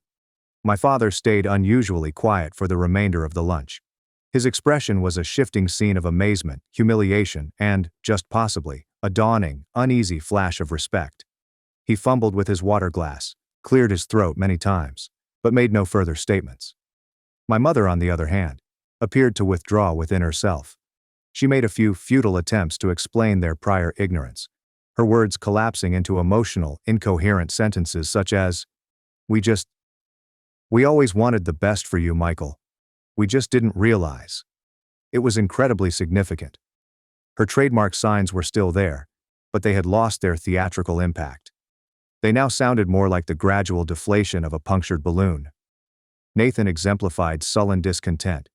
He picked at his nicely prepared, obviously costly dinner, his jaw tightening and avoiding my look completely. The golden child smirk had vanished, replaced with a furious bewilderment that curdled his expression. He looked like a deposed king, perplexed by the quick shift in the kingdom's loyalty. I excused myself as gracefully as possible. The rich dish that I had hardly touched tasted like cotton in my mouth. The goodbyes were stiff and rushed, reflecting our common wish to escape the oppressive mood that hung over us all. Walking out of Lille into the chilly night air seemed like coming up for air after being submerged for too long. In the days that followed, my phone buzzed at an unusual frequency. My mother called several times, her voice heavy with unshed emotions and a strange, almost sickening tenderness. Michael dear, we should discuss. Your father and I are so very proud of you. We are just… Well, we didn't always demonstrate it correctly, did we? Her habitual sighs seemed hollow, devoid of their manipulative edge. My father, who usually communicated through statements or dismissive grunts, really left a voicemail. His tone was rough as usual, but with an unexpected hint of hesitancy, almost humility. Michael, it's your dad. Your mom and I. We would like to learn more about this, Access path. Your firm. Call me when you have a free minute. I let the calls go to voicemail. I listened to their messages with an unusual detachment. The confirmation I had sought from them for so long, approval I had once believed was crucial to my self-worth, had now arrived, gift-wrapped in their stunned awareness. But now that it was here, it seemed underwhelming. Less essential, apparently, than the calm, consistent validation I'd already received for my work. In appreciation to Access Path users, Grace provided an unexpected, objective affirmation. I needed some room. It's time to analyze not only their emotions, but also my own. I chatted with Grace. She called, her voice filled with real remorse, apologizing profusely if she had caused any family conflict. I reassured her and expressed my genuine gratitude. You didn't do anything wrong, Grace, I said. You just told the truth. Something they hadn't wanted to hear from me. During that call, we created an unexpected alliance based on mutual respect. She stated, almost as an aside, that Nathan had been extremely defensive and frankly impossible to communicate with since the dinner, snapping at her over petty matters. The comment about Nathan lingered. I knew I needed to speak to him. Not for an apology, I wasn't convinced he could provide one, but for my own comprehension. To conclude that very terrible chapter. A few days later, I met him for coffee in a neutral, impersonal cafe in downtown. He was quickly on the defensive, his old smugness making a faint comeback. Look, I understand, okay? You're a huge deal now, Mr. Tech Genius. There's no need to emphasize it. The remarks were venomous, tinged with envy that he didn't care to hide. I kept my voice level and calm. Nathan, this is not about rubbing it in. This is not a competition. I simply want to understand stuff. Did you know anything about Access Path? What about its growth and impact? He scoffed, stirring his latte with excessive zeal. How do I know? You were always so private about your small pursuits, off in your own world. I wasn't secretive, Nathan, I responded, my patience running out. I tried telling you, I attempted to notify all of you several times. You just weren't listening. I explicitly reminded him of the TechCrunch piece I had emailed him the prior year, which detailed our initial investment round. The one where I honestly inquired about his financial ideas on scaling.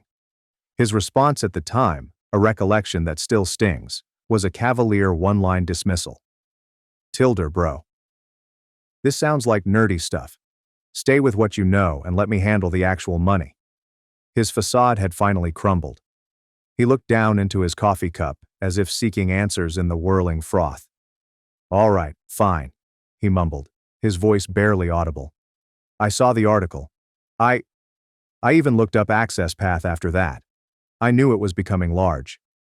Bigger than I expected. I waited, letting the silence linger.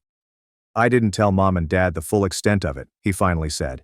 The words came out quickly, his cheeks flushed with deep, unseemly humiliation.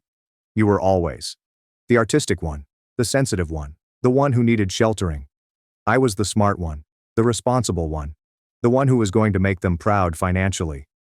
If you suddenly became this tech millionaire or whatever, where would that leave me? What would my role be then? He looked down. It was just easier to let them keep thinking you were struggling a bit, keep things simpler. A feeling of tremendous sadness washed over me, erasing any fury I could have had. My own brother. This was the second, and possibly most painful twist. He made a purposeful and calculated decision to conceal my success, to keep his preferred rank, to safeguard his fragile ego. This, I realized, was my true low point in terms of my previous family dynamic. The final heartbreaking understanding of how terribly faulty and conditional their love and support had always been. My early fantasies about familial loyalty collapsed to ashes. I felt a hollow ache in my chest, a void where the illusions used to be. Armed with this awful insight, I had one final unpleasant chat with my parents, together. I did not shout, did not make an accusation. I gently and calmly explained how their words, actions, constant comparisons, and dismissiveness had made me feel over the last decade. Your definition of success was so narrow, I informed them, my voice firm despite the quiver I felt deep inside. And because I didn't fit into it, I was made to feel inadequate, like a constant disappointment. I don't need you to understand Access Path's balance sheet now, or to be impressed by venture capital. I needed you to see me then, to value my efforts regardless of the outcome. I informed them that I needed space, a significant amount of room, to reinvent our connection on my terms. My mother shed more tears. My father maintained a surprised, uncomfortable quiet.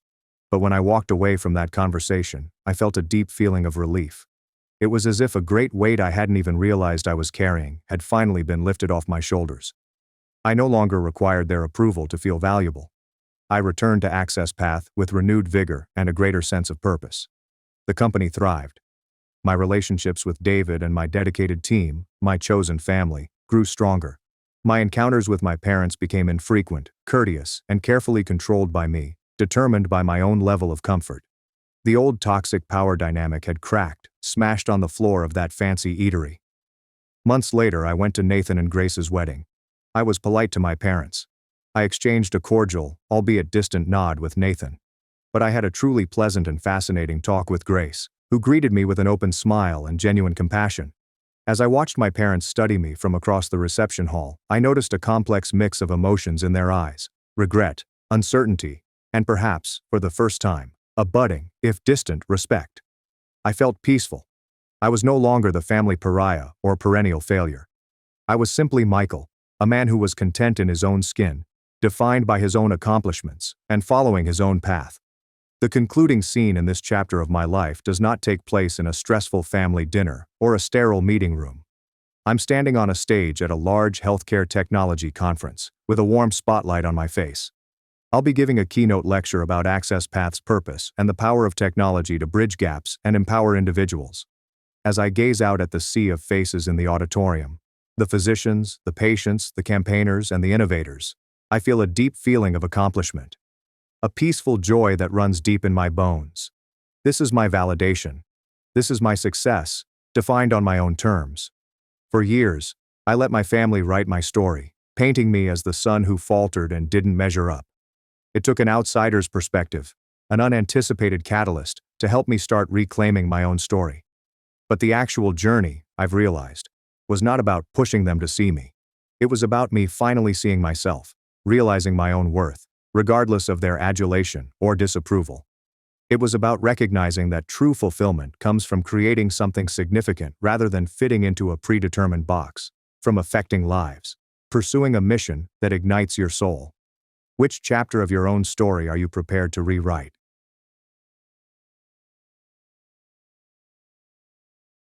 You don't need all this space. My sister illegally moved in with 3 kids using a spare key, so I called the cops and had them thrown out. Hello, Reddit. I am Charlotte, a 32-year-old female from Texas, and I feel like I have spent the majority of my life in the shadow of my older sister, Ella. She's 3 years older than me, and she has always been my favorite. You know the type: smart, outgoing, and capable of charming her way out of any situation. Meanwhile, I've been the responsible one, which appears to be code for the person who does all of the work but receives no credit. Growing up, Ella always had the best of everything. Birthdays? Hers were massive outdoor celebrations, complete with bounce castles and pony rides. Mine? A pizza party in the dining room featuring a cake from the grocery store bakery. Christmas? Ella recibió la Barbie dream house. I purchased a used copycat with a missing elevator. My parents would simply say, "You don't need all of that fancy stuff," or, "Be grateful for what you have, Charlotte." And I was. I couldn't help but notice that Ella's thanks was never expected in the same manner. But the actual disparity struck me when I started college. I had worked hard in high school, juggling AP classes and extracurricular activities to maintain a high GPA. I had been accepted to a nearby institution and believed I had a strong plan. I'd commute from home to save dorm fees. Ella had attended her dream school, and my parents had funded everything. I imagined they'd help me too, right? Wrong. When I mentioned my plan to live at home, my mother looked at me as if I had just suggested we relocate to Mars. "If you're staying here, you'll need to contribute," she added casually. "Ella got a full ride from us because she deserved it. You need to learn responsibility." I could not believe it. I was 18 and preparing to enter college, and they were already talking about me paying rent. Contribute turned out to be $400 per month for rent and electricity, with the additional requirement that I buy my own groceries. That may not seem like much unless you're a broke college student working part-time at a bookstore for $9 per hour. I attempted to argue. I told them how they had covered everything for Ella and how she never had to worry about money at school. Mom simply shrugged. "We gave Ella what she needed," she stated. "You're different. You're independent. You'll figure it out." So I did. I worked as many hours as I could at the bookshop, occasionally skipping meals to make ends meet.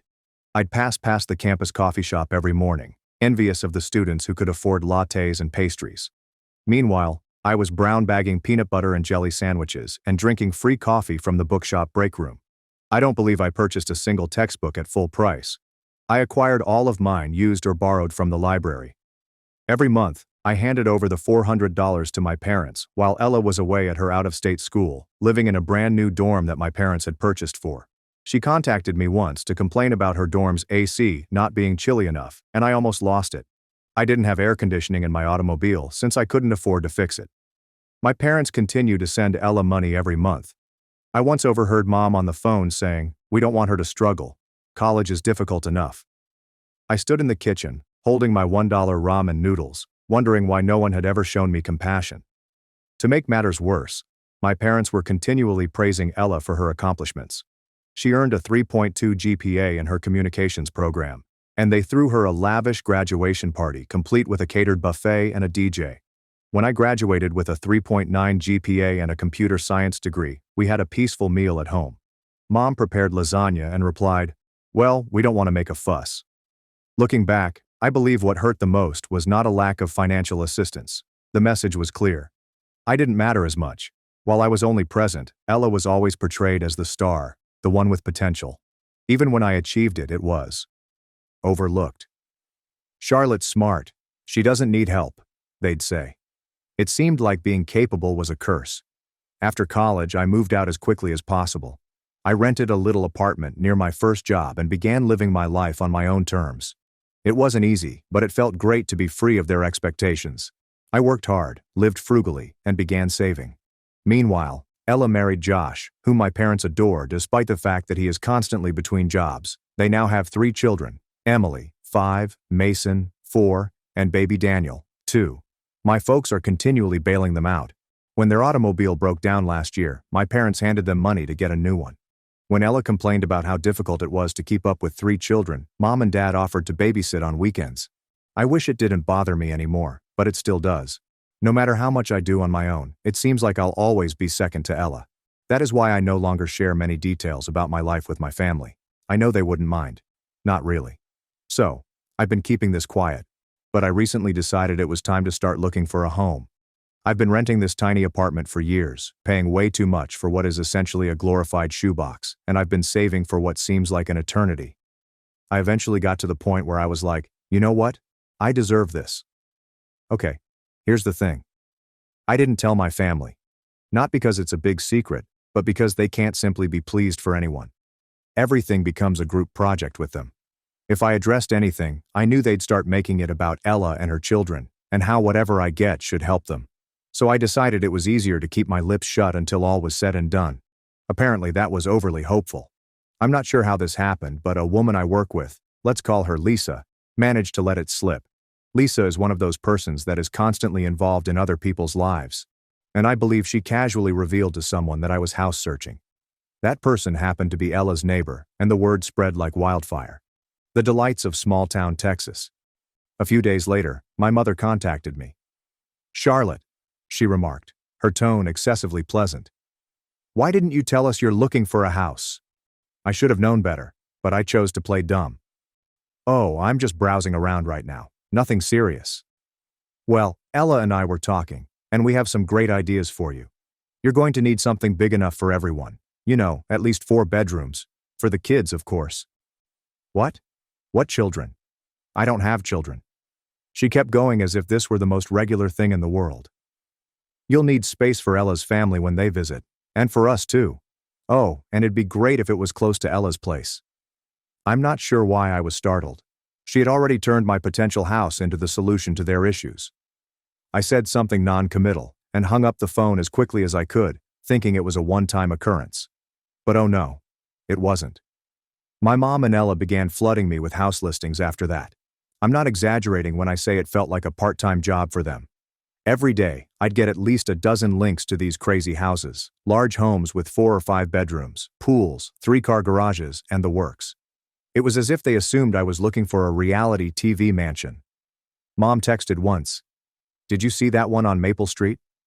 It's a huge one. Just perfect." Another time, Ella gave me a link to a 6-bedroom house with the following note. "This would be so suitable for us. We could finally have space to spread out, us." I stared at the message for a good minute, wondering how my property purchase had become a collaborative endeavor. The worst part was that they weren't even attempting to pretend it was about me. Every place they recommended was oriented toward Ella's family. "This one has a finished basement. Josh could turn it into his man cave. The kids would love the pool in this one.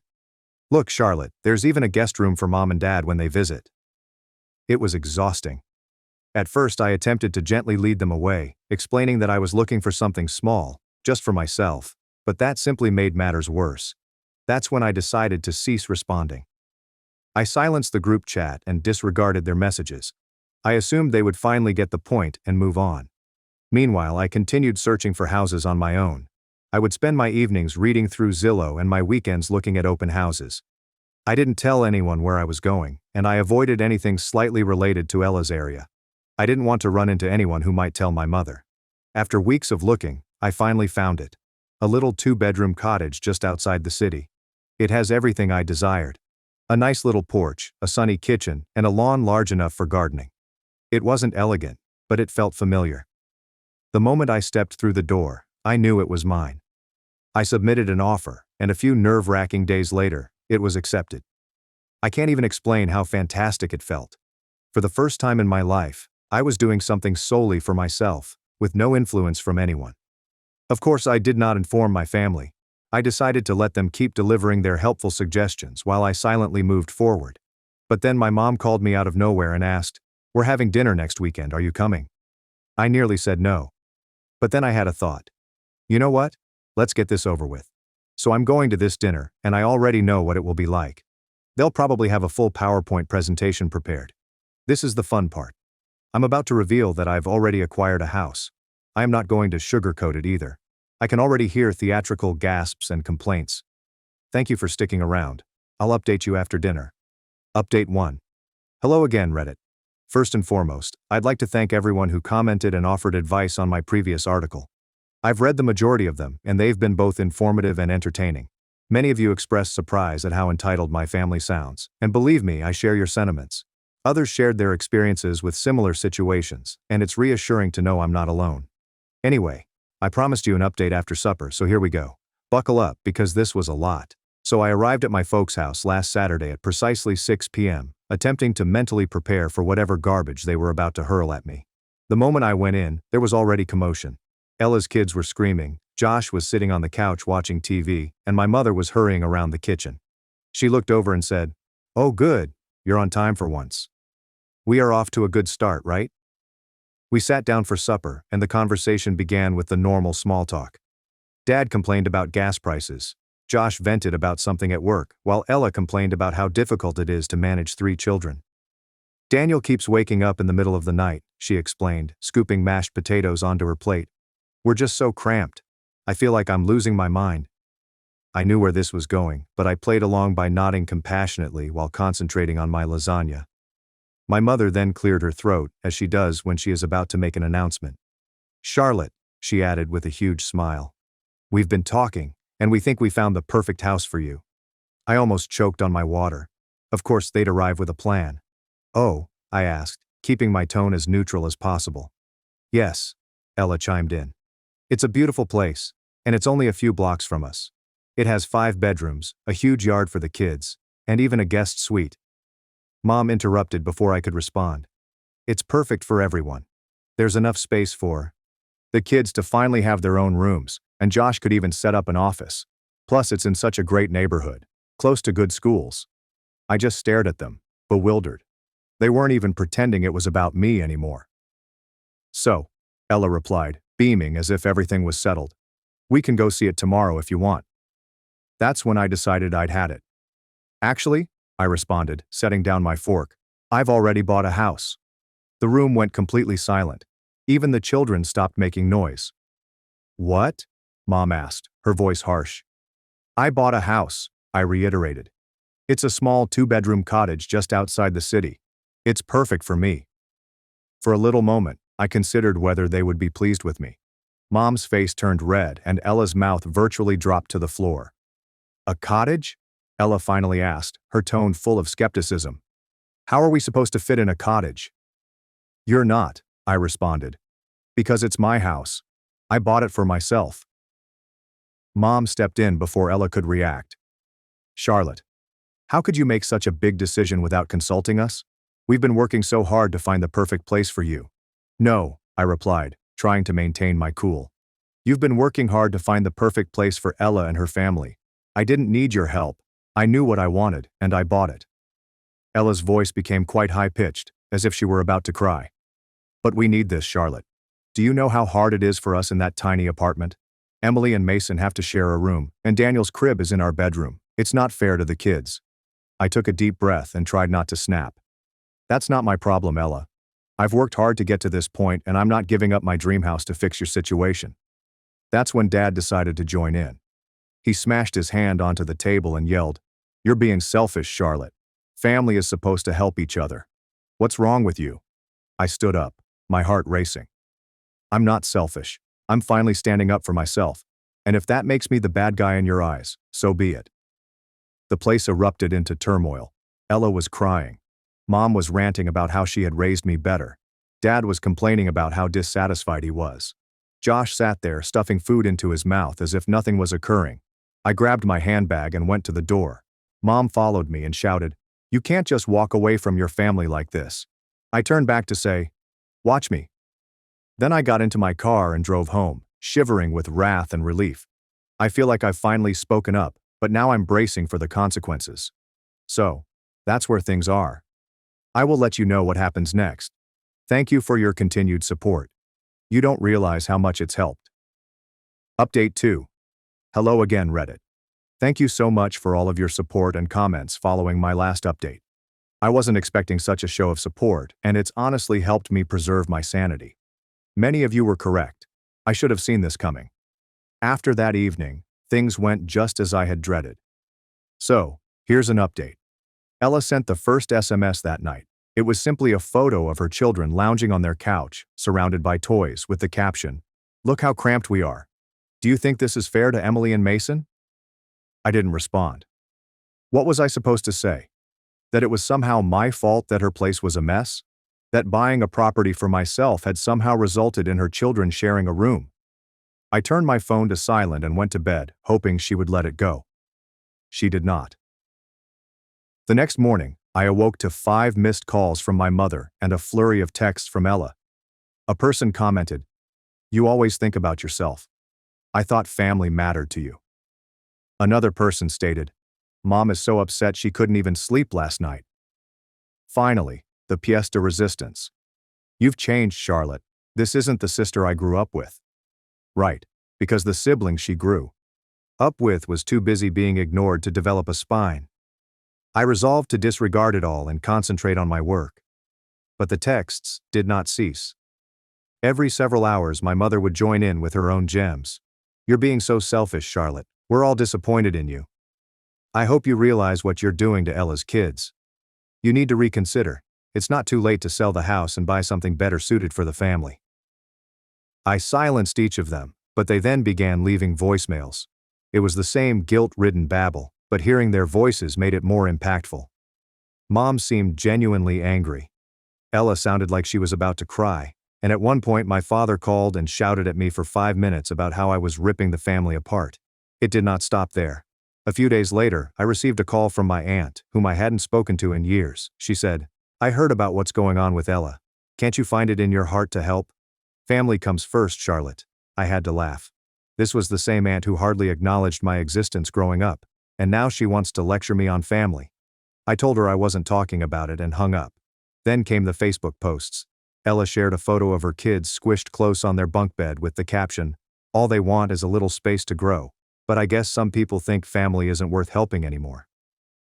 The comments were filled with sympathy from her pals, who had no idea what was going on. Things like this. "You're such a great mom. Whoever's letting you down doesn't deserve you." Also, "How could anyone leave you guys in that situation?" I wanted to shout.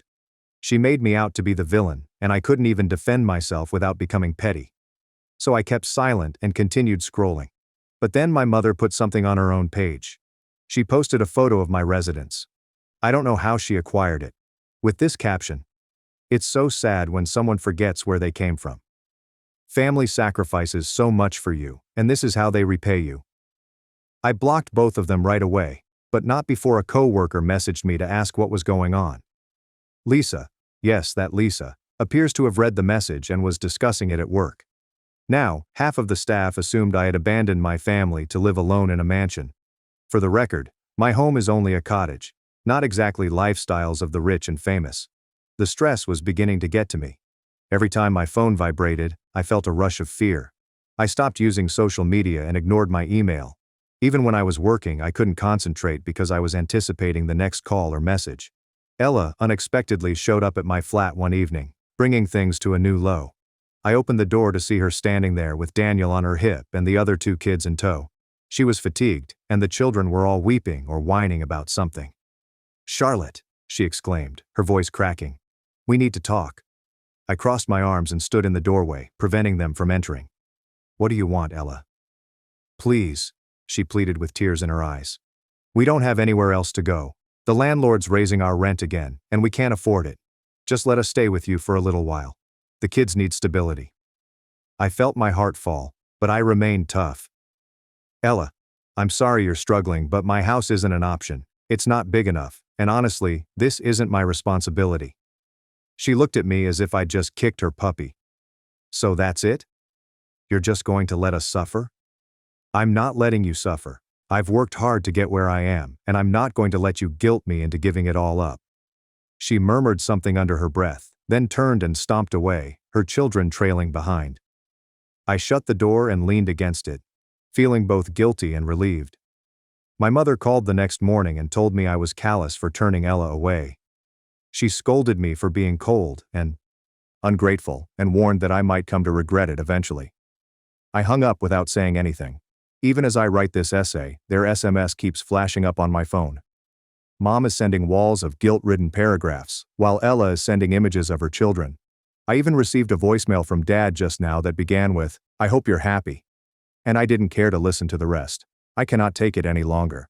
The first thing I'll do tomorrow morning is change my phone number and give it exclusively to trusted friends and coworkers. It is evident that they will not stop unless I entirely cut them off. I'll deal with social media later, increasing my privacy settings and blocking anyone who might try to stir the pot. One thing at a time. I will notify you once I have completed everything. Thank you for all of your comments and support. It's truly helping me get through this situation. Update 3. Hello Reddit, I am back with another update. So, I've been reading over your comments, and wow, you guys didn't hold back. A lot of you were upset with me for not blocking my family sooner, and you were correct. After changing my phone number, I banned them from everything: Facebook, Instagram, even casual relatives who may have attempted to intervene. It was great to finally cut them off, but, as expected, things quickly became chaotic again. I should have realized that the peace would not endure. It all started last weekend when my mother showed up uninvited at my place. I was in the backyard, trying to figure out how to plant lavender. Google makes it look so simple, but I've already killed 3 plants, when I heard a knock on the front door. At first, I assumed it was my neighbor, or a delivery boy. But when I got to the door, there she was, my mother, standing on my porch with a pie in her hands and the fakest smile I'd ever seen. "Hi Charlotte," she said, as if she had just dropped by for a casual visit and not after weeks of me disappearing. Hi," I answered, quite taken aback. I stood there for a second, contemplating whether I should even let her in, but she threw the pie at me and shouted, "I thought I'd stop by and see how you're doing.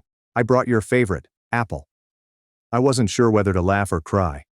My favorite is cherry, but that's good, Mom. Against my better judgment, I allowed her in. I did not want to cause a scene. She placed the pie on the counter and gazed about the home as if she were taking inventory. "This is lovely, Charlotte," she commented, sliding her hand along the back of a chair. "You've done a great job." I had no idea what to say, so I simply mumbled a brief thank you and waited for her to get to the point. She sat down at my kitchen table and sighed deeply. "I wanted to apologize," she explained. "Things got a little heated, and I realize now that we were wrong to push you like that. You've worked hard for this house, and I should have respected your decisions." I stared at her, trying to determine whether she was serious. It seemed good on the surface, but something about her tone didn't sit well with me. Then she launched into a lengthy speech about how pleased she was of me and how the stress of Ella's condition had caused everyone to behave out. "But that's no excuse," she added, giving me a sad, almost begging expression. For a little moment, I felt myself melting. Maybe she was genuinely attempting to make things right. But then she smacked me with, "I was thinking maybe we could have a fresh start. I'd love to come over again sometime, maybe bring Ella and the kids. It'd be nice for everyone to see your new place." So there it was. I attempted to maintain my cool. "I don't think that's a good idea right now," I answered, carefully selecting my words. "Things are still a little tense and I'm not ready for that yet." She nodded, but I could see she was not pleased with my response. "Of course I understand," she murmured, but her grin was a bit too tight, and her gaze darted around the room as if she was assessing the situation. Following a few minutes of light conversation, she stood up and remarked, "Well, I should get going. Thanks for letting me stop by. I really mean it, Charlotte. I just want us to be a family again." I nodded without saying anything. When she went, I shut the door and stood there for a long time, staring at the pie on the counter. Something about the entire encounter seemed wrong. For the previous few days, I couldn't stop thinking about the talk. Was she being real, or was this another form of manipulation? The timing seemed far too convenient. After bothering me for weeks, she abruptly apologized and offered me a pie. It also didn't set well with me how fast she dismissed everything that had transpired. She did not mention the messages, voicemails, or the fact that I had blocked her. It was as if she was pretending none of it ever happened, which felt strange. What about bringing Ella and the kids over? That did not seem like a casual suggestion. It felt calculated, as if she was testing the waters to see how much I would let go. I haven't contacted her since, and she hasn't contacted me back either. But I can't get the sensation that this isn't finished. Knowing my family, there's probably something else going on, and I'm just waiting for the other shoe to drop. What are your thoughts, Reddit? Was my mother being sincere, or is there more to this than she is letting on? Part of me wants to believe she's sincerely attempting to repair things, but another part of me thinks I'd be an idiot to trust her. Update 4. Hello Reddit. I am back, and gosh, do I have an update for you. Hopefully the final one. I wish I could say things had settled down, but everything has gone from somewhat irritating to really wild. I'm not sure where to begin, but let's just say I've officially stopped giving my family the benefit of the doubt. So, remember how my mother swung by with an apology and a pie? At the time, I told everyone I had a bad feeling about it. It turns out my instincts were correct. Something about her visit didn't sit right with me, and I couldn't figure out why. She looked way too concerned in every element of my residence, from the door locks to the room arrangement. At the time, I dismissed it as her being nosy. However, I now see it was part of a larger plan. A few days following her visit, I resumed my normal routine. Work was hectic, so I spent most of my time holed up in my new home office, focusing on deadlines. I wasn't really thinking about my family. Things had been quiet since the visit, and I wondered whether they were finally backing off. Then came Saturday. I'd gone out to run errands in the morning, the usual stuff, grocery shopping, a trip to Target, and picking up a package at the post office. I arrived home around noon, bags in hand, ready to put everything away and have a relaxing weekend. As I drove into the driveway, I noticed something odd. Ella's SUV was parked directly in front of my house. My heart sank immediately. I approached the door, fumbling with my keys, and heard voices inside. At first, I assumed I had left a window open or my TV turned on, but as I stepped into the entryway, the realization hit me like a brick. Ella, Josh, and the kids were at my house. The scene inside was complete chaos. Emily and Mason were sprawled out on my couch, surrounded by snacks and toys that were not their own. Daniel was toddling about the living room, chewing on one of my throw pillows, as if it were a teething toy. Josh was in the kitchen, looting my refrigerator. and Ella was in the sunroom, rearranging my furnishings as if she were on HGTV. "What the hell is going on?" I asked, my voice quivering with rage and confusion. Ella looked up unaffected. "Oh, hey Charlotte. We figured it'd be easier to just move in while you were out." I glanced at her, trying to understand what she had just said. "Move in? Are you serious?" She rolled her eyes, as if I were the one acting ridiculous. "Mom gave us the key. She said it'd be fine." I felt like I was about to explode. "Mom gave you what key?" "The spare key," she added, pointing to the kitchen counter, where I had left it during Mom's stay. "We really needed the space, and your house is perfect for us. It could have been bigger if you'd listened to us, but it'll do, and Josh can finally have an office." "Get out," I murmured, my voice dangerously calm.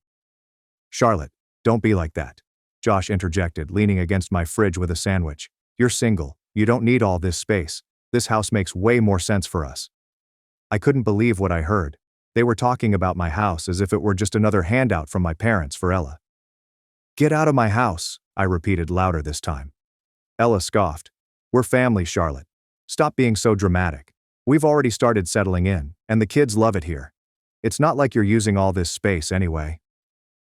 I didn't know how to answer. I was so enraged that I couldn't think clearly. Instead of arguing, I took out my phone and dialed 911. "Seriously?" Ella preguntó, su voz llena de asombro.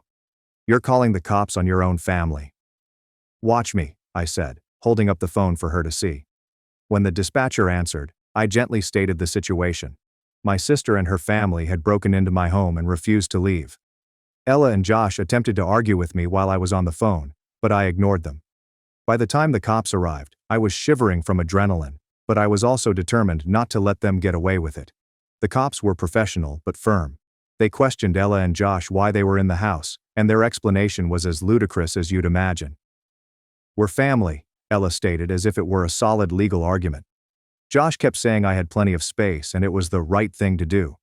The officers wouldn't have it. They informed Ella and Josh that they were trespassing and that they should leave immediately." Ella burst into tears, claiming she had no idea it was such a huge issue, and Josh muttered something about my being selfish. I remained silent during the incident, letting the officers handle it. It was rather nice to see Ella and Josh pick up their belongings, including the food they had grabbed from my pantry, and shuffle out the door. After they went, one of the officers approached me and asked if I wanted to file charges. I considered it briefly, but honestly, all I wanted was for them to leave. I told the officer that I did not want to seek charges as long as they stayed away from my property. He nodded and promised to file a report if anything else happened. After they left, I locked the door and stood there for a bit, taking everything in. My house felt different suddenly, almost like it had been defiled. The thought of them just letting themselves in without asking, without caring how I felt, made my skin crawl. I've already phoned a locksmith to change all of the locks, and I'm considering adding a security system as well. I am done giving them the benefit of the doubt. This was not a misunderstanding or an act of desperation. This was entitlement, plain and simple. I'm still struggling to process the reality that my own sister believed this was okay. And the fact that my mother gave them the key? I don't even have words for it yet.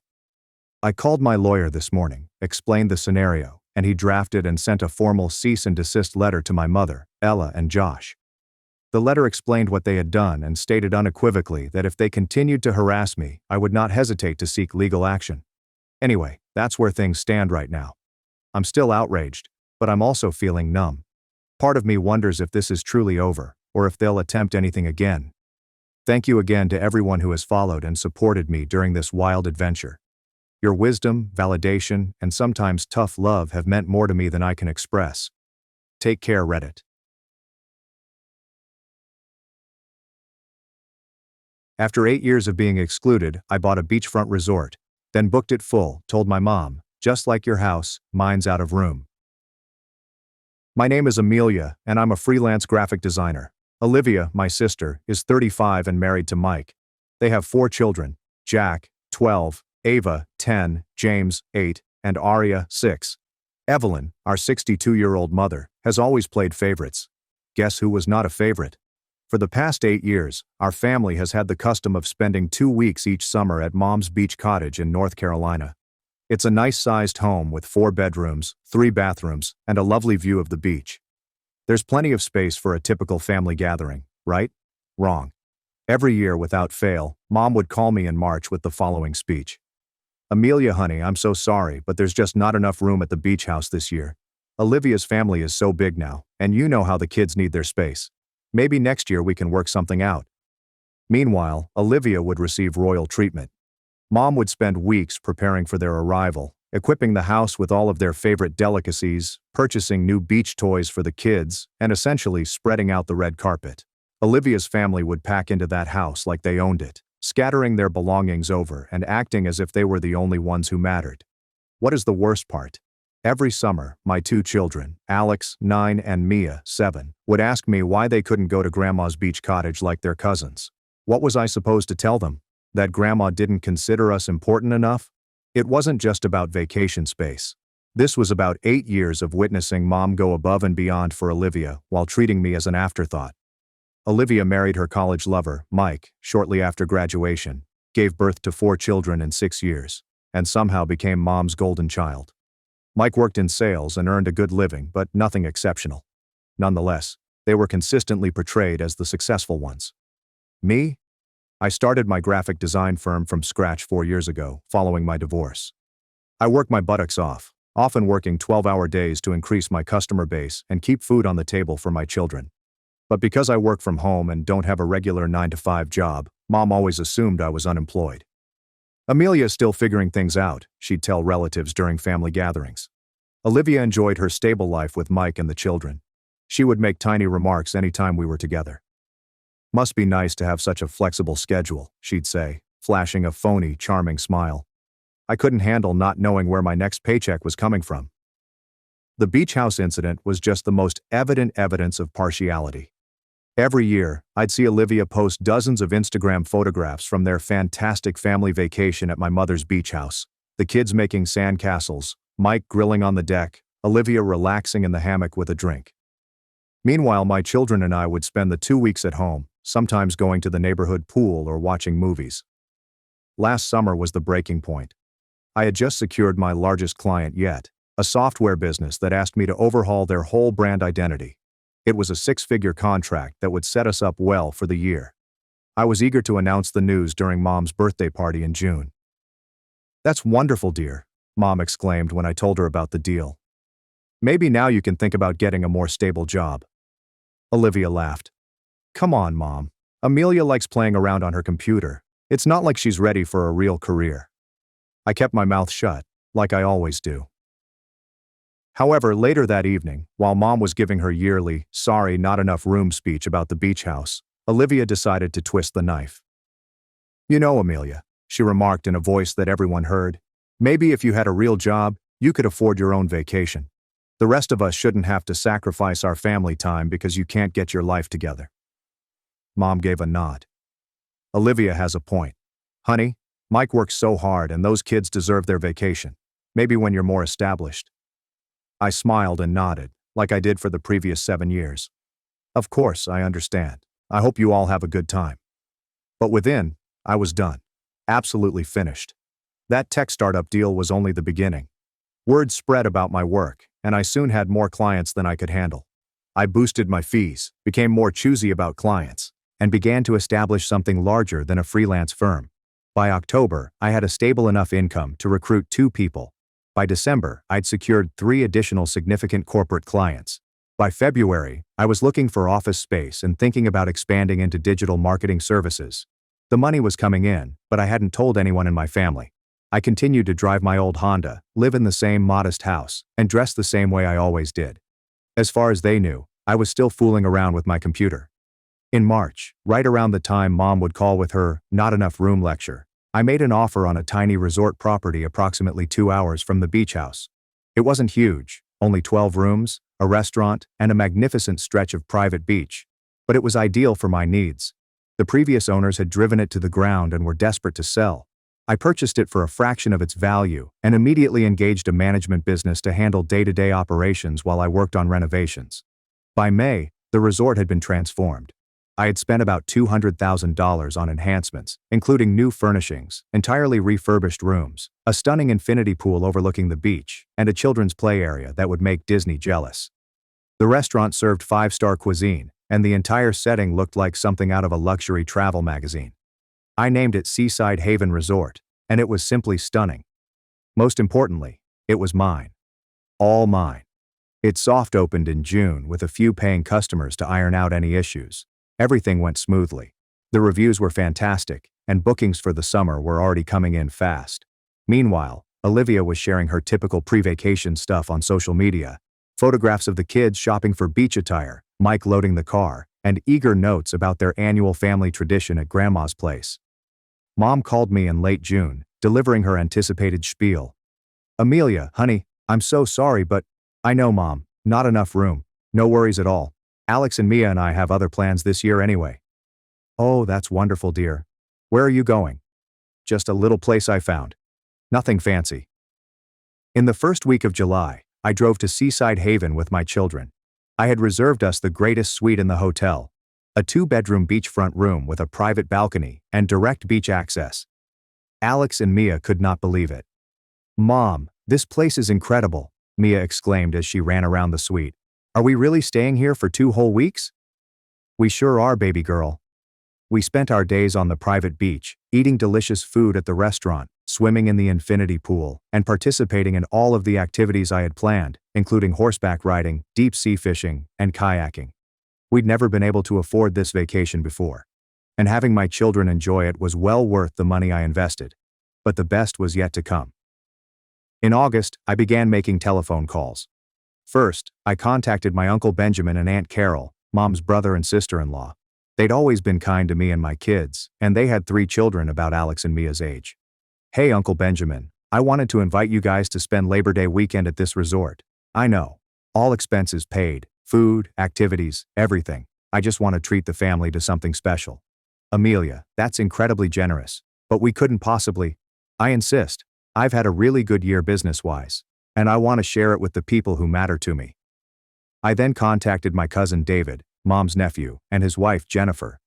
They had 2 teenagers who never got to have fun since money was tight. "Dave, how would you guys like to spend a long weekend at a 5-star resort?" "My treat. I know money's been tight since Jennifer got laid off, and I thought the family could use a break." I contacted my father's sister, Aunt Nancy, and her husband. I contacted my second cousins, the Martinez family, who had always struggled but were the nicest people you'd ever meet. I contacted everyone who had ever been good to me and my children, who had made us feel included and appreciated. By the time I was done, I had invited 22 members of our extended family to spend Labor Day weekend at Seaside Haven. I booked the entire resort, hired a private chef to prepare all of the meals, and scheduled activities for people of all ages. I did not invite Mom or Olivia. Labor Day weekend was fantastic. All of my relatives were astounded by the resort, often wondering how I could afford such a magnificent setting. I simply smiled and said I had a good year. On Saturday evening, Uncle Benjamin called me aside. "Amelia, this is unbelievable. You've really done something special here. Your mom must be so proud." "Mom doesn't know about it," I stated casually. "What do you mean?" "I mean, I didn't invite her. Or Olivia." Uncle Benjamin appeared confused. "But why? This is a family gathering." "Benjamin, for 8 years, Mom has told me there's not enough room at her beach house for me and my kids. Every single summer we've been excluded from the family vacation because Olivia's family takes up too much space. So this year, I decided to host my own family gathering, and unfortunately, there's just not enough room for everyone." The truth quickly spread throughout the group. Everyone was aware of the beach house predicament. They had heard Mom's justifications and Olivia's remarks over the years. Some of them had even quietly questioned Mom why I wasn't included in the summer vacation. Monday morning, while everyone was checking out and heading home, my phone began to ring. It was Mom. "Amelia, where are you? Benjamin just called me with some ridiculous story about you owning a resort. That can't be true." "It's true, Mom." "What? How is that possible? You don't have that kind of money." "Apparently I do." There was a prolonged pause. "Amelia, I'm confused. If you could afford something like this, why didn't you tell us? Why didn't you invite us?" "You told me there wasn't enough room at your beach house. I'm telling you there's not enough room at my resort." "That's completely different. The beach house is what, Mom? Not big enough for everyone? Well, guess what? Neither is my resort. But Amelia, we're family. Funny how you remember that now. I hung up. 20 minutes later, Olivia called. What the hell is wrong with you? She exclaimed into the phone. Mom is crying her eyes out. How could you do this to us? Do what, Olivia? Have a family gathering? I thought you'd be happy. You always said I should be more successful. You know what I mean. You deliberately excluded us. The way you excluded me and my kids for 8 years. That was different. The beach house really isn't big enough for everyone. And my resort really isn't big enough for everyone either. Funny how that works. This is petty and vindictive. Amelia, you're better than this. No, Olivia, I'm exactly this. I'm tired of being treated like the family failure when I work twice as hard as anyone else. I'm tired of watching my kids get left out because you decided your family matters more than mine. The weeks that followed were really intense. Mom contacted me every day, sometimes crying, sometimes angry, and she always demanded to know why I was punishing them. I raised you better than this, Amelia. This isn't how family treats each other. You're right, Mom. Family doesn't treat each other the way you've treated me for the past 8 years. I never excluded you. There genuinely wasn't enough room. There was room, Mom. You just chose to give it all to Olivia. Every year you chose her family over mine. Every year you made my kids feel like they didn't matter. Did you think I wouldn't notice? Did you think they wouldn't notice? Olivia took a different strategy. She began telling other family members that I was harsh and nasty, hurting innocent children because of a perceived insult. But the family members who had attended the resort weekend knew the truth. They had heard Mom's excuses and Olivia's criticisms for years. They had seen me grin and nod despite being constantly excluded from family gatherings. Uncle Benjamin really called Mom and informed her that she owed me an apology. Evelyn, that girl has been nothing but gracious for years while you've treated her like a second-class family member. Now she's more successful than any of us, and she's sharing that success with people who actually appreciate her. Aunt Carol backed him up. The way Olivia talks to Amelia is appalling. Evelyn, I've heard her make those comments about Amelia's job, and it's mean-spirited. Amelia has every right to celebrate her success with people who support her. The resort was thriving. The Labor Day weekend had produced fantastic word of mouth, and I was scheduled solid throughout the fall. I hired more employees, extended the restaurant's hours, and began planning winter improvements to include a spa. My graphic design firm was also prospering. The success of the resort had given me more confidence in other aspects of my life. I was charging higher rates, taking on larger projects, and my reputation in the sector was gradually improving. Alex and Mia were also flourishing.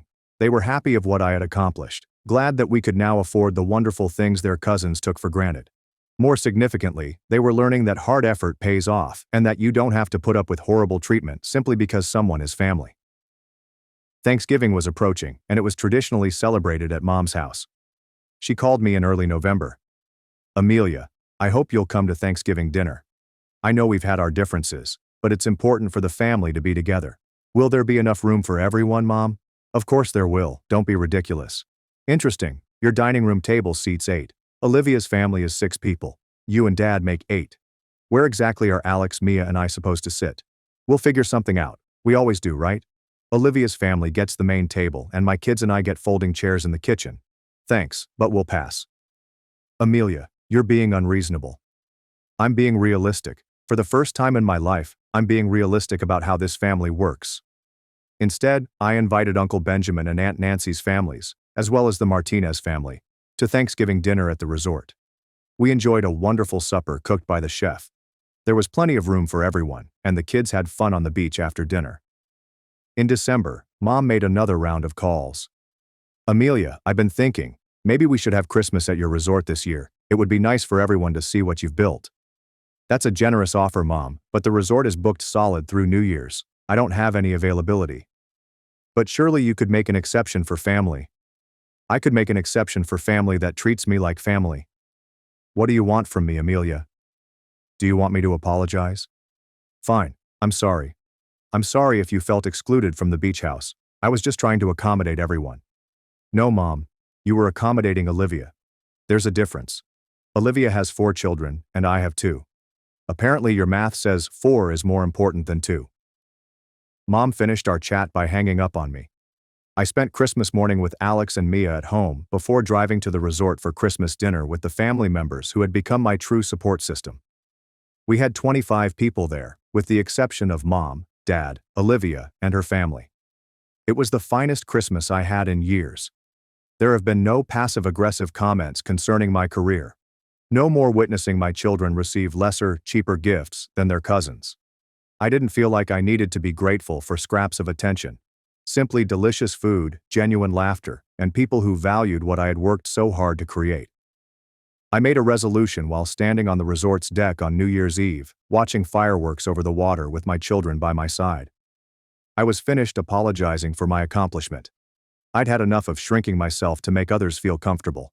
I had had enough of receiving crumbs from those who should have been celebrating my accomplishments. The resort demonstrated that I was not the family failure that they had made me feel for so many years. I was a successful businesswoman who created something beautiful out of nothing. My children were proud of me. My true friends backed me. And my family members who mattered had seen what I was capable of. Mother called me on New Year's Day. "Amelia, I want to make things right between us. What will it take?" "It would take you acknowledging that you treated me unfairly for years. It would take you admitting that there was always room at the beach house, but you chose to give it all to Olivia. It would take you apologizing to my children for making them feel unwanted at family gatherings. I can't apologize for decisions I made in the best interest of the family. Then we don't have anything else to talk about. You're really going to throw away our relationship over a vacation house?" "Mom, I'm not throwing anything away. I'm just done pretending that. Being related to someone means you have to let them treat you poorly. I'm done teaching my children that family means accepting less than you deserve. It has been 6 months since I purchased the resort. Business is fantastic. I'm expanding into a second property, and my graphic design firm has grown into a full-service digital agency with 8 workers. Alex and Mia are prospering. They're confident, joyful youngsters who understand their worth and refuse to be treated as inferior by anyone. Some family members have attempted to arbitrate between Mom and me, but I am not interested. I've spent far too many years as the family's peacekeeper, covering up other people's bad behavior and making excuses for being mistreated. Olivia sent me a friend request on Facebook last month. I declined it. Mom sends me stories about how families heal from conflict and the value of forgiveness. I delete them without having read them. By June, the resort was fully booked until September. I had waiting lists for every weekend, and corporate groups booked us for retreats months in advance. The success was overwhelmingly positive. Alex finished 4th grade with all A's, while Mia excelled in 2nd grade. They both joined the local swim team and made friends quickly. For the first time in years, they weren't wondering why they couldn't attend family reunions, or why Grandma didn't seem to like them as much as their cousins. "Mom," Alex said one evening as we ate supper on the resort's veranda, "Jack asked me at school why we don't come to the beach house anymore." Jack was Olivia's oldest kid, and he went to the same school as Alex. I was wondering when this conversation would come up. "What did you tell him?" "I told him we have our own place now. He said it looked way cooler than Grandma's house when he saw the pictures on Instagram." I smiled. The resort had a great social media presence, and I posted frequently about activities, stunning sunset photos, and happy families enjoying their visits. It wasn't meant to be petty, but I'll be honest. It felt wonderful knowing Olivia undoubtedly saw every message. "He asked if he could come visit sometime," Alex said. I told him I didn't know if his mom would let him. It stung a little. The kids were innocent in all of this, and Jack had always been nice to Alex and Mia, but I wasn't about to open that door. Rachel, the daughter of my cousin David, announced her engagement in July. The wedding was scheduled for October, and it would be the first major family gathering since everything had exploded. David called to personally invite me. "Amelia, I know things are complicated with your mom and Olivia right now, but Rachel really wants you there. You've been so generous to our family, and she considers you one of her favorite aunts." "Will Mom and Olivia be there?" "Of course. It's a family wedding, but Rachel specifically asked me to make sure you knew how much she wants you to come." She said, "If anyone deserves to celebrate with a family, it's you." I thought about it for a week. Rachel was a beautiful girl who had always been kind to me and my children. She did not deserve to have her wedding day ruined by family strife. "I'll be there," I assured David. "But I'm bringing security." "Security?" "Just one guy. Someone to make sure things don't get out of hand if Olivia decides to make a scene." The wedding was gorgeous. Rachel looked stunning, and the wedding was held in a beautiful vineyard approximately 1 hour from the city. I arrived with Alex and Mia, dressed to the nines. I purchased Mia a lovely navy blue frock and Alex a crisp little suit. They looked like they belonged at any upscale occasion. Mom noticed us instantly during cocktail hour. She approached with caution, as if she didn't know what to expect. "Amelia, you look wonderful. The kids have grown so much." "Thank you. How have you been?" "I heard the resort is doing very well." "It is." She waited for me to elaborate, but I did not. After a few awkward seconds, she attempted again. "I've been thinking a lot about our conversation at Christmas. Maybe we could talk sometime soon." "Maybe." Olivia appeared at Mom's shoulder, appearing as if she'd rather be somewhere else. "Hi, Amelia." "Olivia." "The kids look nice," she observed, staring at Alex and Mia, who were talking with their second cousins near the appetizer table. "They do." The talk was painfully unpleasant. Other family members continued approaching our small group, evidently thinking we'd resolve things right there at the wedding. But I was no longer interested in making others feel comfortable at my expense. When dinner was served, I observed something intriguing. The seating arrangement had assigned me and my children at the main family table, directly between Uncle Benjamin's family and Aunt Nancy's family. Mom and Olivia sat at a separate table with Olivia's children and Mike. Rachel had made a decision that wasn't in Mom's favor. During the reception, Rachel approached me during the dancing section of the evening. "Auntie, thank you so much for coming. I know things are weird with Grandma Evelyn right now. Your wedding day isn't about family drama, sweetheart. I'm here to celebrate you. I just want you to know that what you did with the resort weekend was amazing. Cousin David's family still talks about it all the time. They said it was the best vacation they'd ever had. I'm glad they enjoyed it. And I want you to know that I see how hard you work and what you've accomplished. Not everyone in the family gives you credit for it, but some of us do." Rachel's words meant more to me than she probably knew. Here was a 24-year-old with more emotional intelligence than persons twice her age. As the evening came to a close, Olivia cornered me near the bar. "We need to talk," she continued, plainly drunk. "No, we don't." "Yes, we do. This has gone on long enough. You're tearing the family apart." "I'm not tearing anything apart, Olivia. I'm just not participating in my own mistreatment anymore." "Oh, please, mistreatment. You're being dramatic." 8 years, Olivia.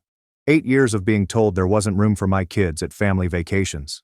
8 years of listening to you make comments about my career and my life choices. 8 years of watching my children feel excluded while your kids got treated like royalty. Those weren't personal attacks. I was just being honest about your situation." "My situation? You mean the situation where I built a 6-figure business from scratch while raising 2 kids on my own? That situation?" Olivia's face turned red. "You act like you're so successful now. But where was all this money when we were growing up? Why didn't you have a stable job when your kids were little?" "Because I was building something better than a stable job. I was building a business. I was investing in my future instead of settling for comfortable mediocrity." "Comfortable mediocrity? I have a good marriage and 4 healthy kids. And I'm happy for you, but that doesn't give you the right to treat me like I'm less than you because I chose a different path." Olivia looked around to ensure no one was listening before leaning in. "You want to know the truth? Mom was trying to protect you. She knew you couldn't afford to contribute to vacation expenses the way Mike and I could. She was trying to save you the embarrassment." I stared at her for a long time. "Olivia, I offered to pay for my share of expenses every single year. Every year I told Mom I could cover food, utilities, whatever she needed. She never once asked me to contribute anything." That's not how I remember it." "That's because you were never part of those conversations. You just assumed I was broke because it made you feel better about excluding me." Marcus, a lovely guy who does event security as a side company, appeared at my elbow. I'd asked him to keep an eye on things and intervene if any discussions were too hot. "Everything okay here, Miss Amelia?" Olivia seemed astonished. "You really brought security to a family wedding?" "I brought insurance against drama. Looks like it was a good investment." I went away before she could reply. My phone began to ring early on Monday morning following the wedding. It was Uncle Benjamin. "Amelia, I heard there was some tension at the wedding. Are you okay?" "I'm fine, Uncle Benjamin. Olivia had a few drinks and decided it was time for a heart-to-heart. David told me you handled yourself well. He also mentioned that you brought security." Just a precaution. I wanted to enjoy Emma's wedding without worrying about anyone making a scene. That's actually pretty smart. I might steal that idea for future family events. Uncle Benjamin's remark made me giggle, but it also got me thinking.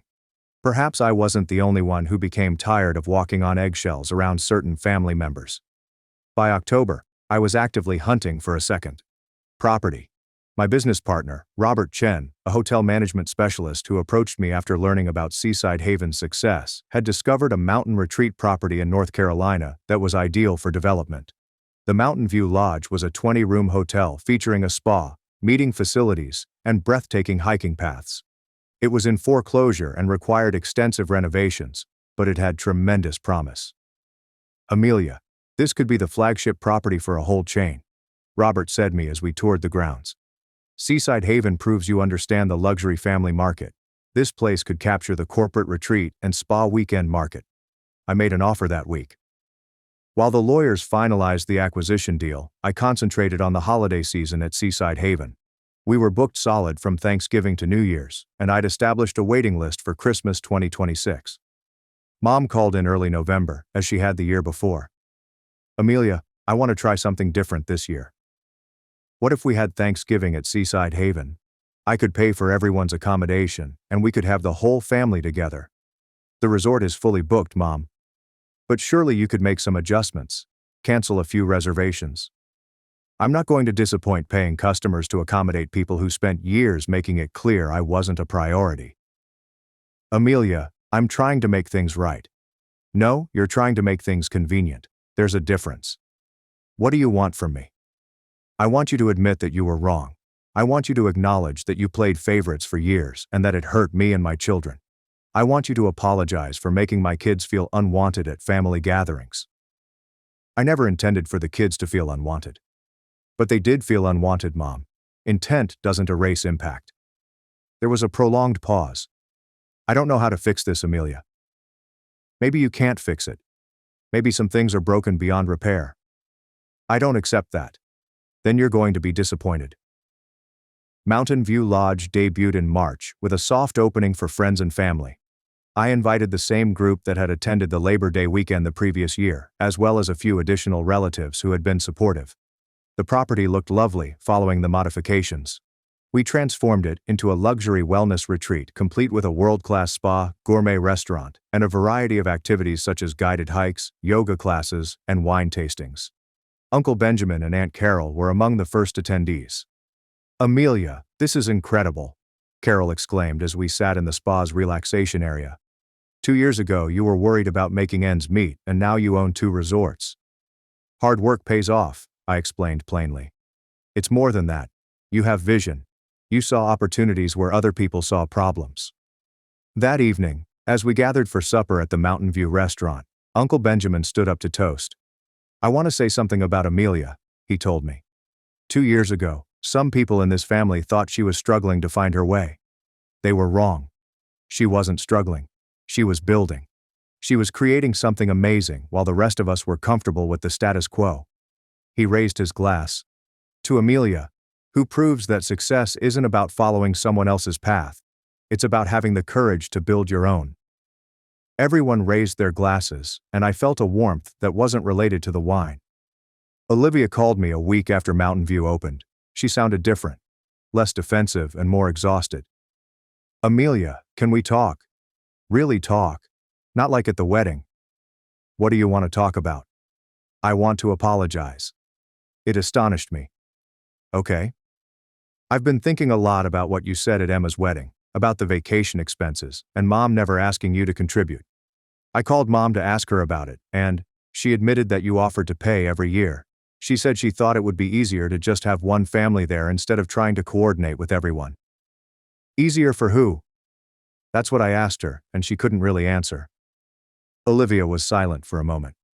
I also asked her why she always made those comments about your job not being real work.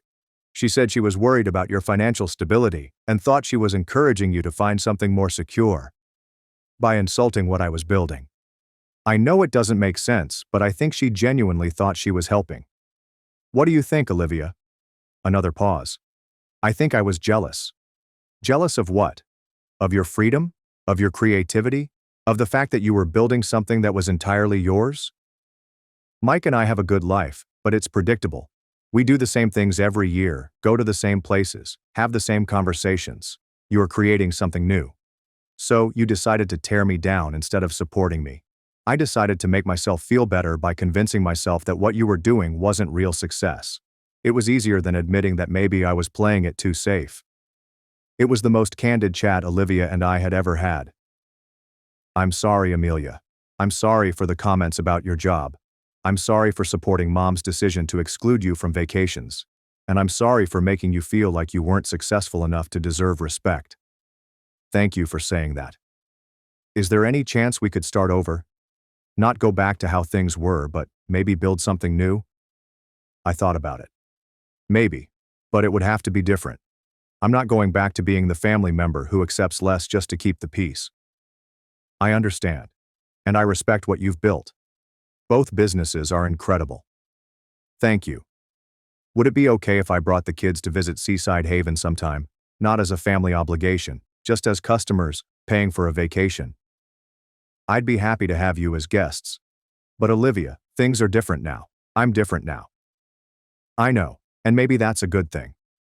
People usually say blood is thicker than water, but I've discovered that's not the whole story. The whole quotation reads, "The blood of the covenant is thicker than the water of the womb."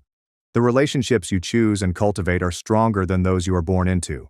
I choose to create a business, a life, and relationships with people that respect me. I decided to quit accepting less than I deserve simply because someone shares my DNA. Some could accuse me of being petty or vengeful. Perhaps I am. But after 8 years of being told there wasn't enough place for me and my children, I found something wonderful. There is always enough space when you create your own table. The seaside home can accommodate 8 persons comfortably. My 2 resorts accommodate 96 visitors and employ 43 personnel. Olivia was correct about one thing. Having a genuine job allows you to purchase your own vacation. Sometimes the best retaliation is simply living well. And business is quite good. As I write this, it has been 3 years since I purchased Seaside Haven. Mountain View Lodge is fully booked until next summer, and I'm looking into a third property in Colorado. My graphic design firm has 15 staff and clients around the country. Alex is now 11 and aspires to be an entrepreneur like his mother. Mia, 9, has decided she wants to be a chef and work in one of our resort restaurants. They are self-assured, cheerful children who understand their worth and refuse to be second best. Mom and I have talked several times during the last year. She is working to understand why her actions hurt me, and I am working to forgive. It is a slow process, but we are making progress. Olivia and I have discovered a new dynamic. We aren't as tight as we once were, but there is mutual respect now. Her family did visit Seaside Haven last summer, and it was a great experience. There are no comments on my career.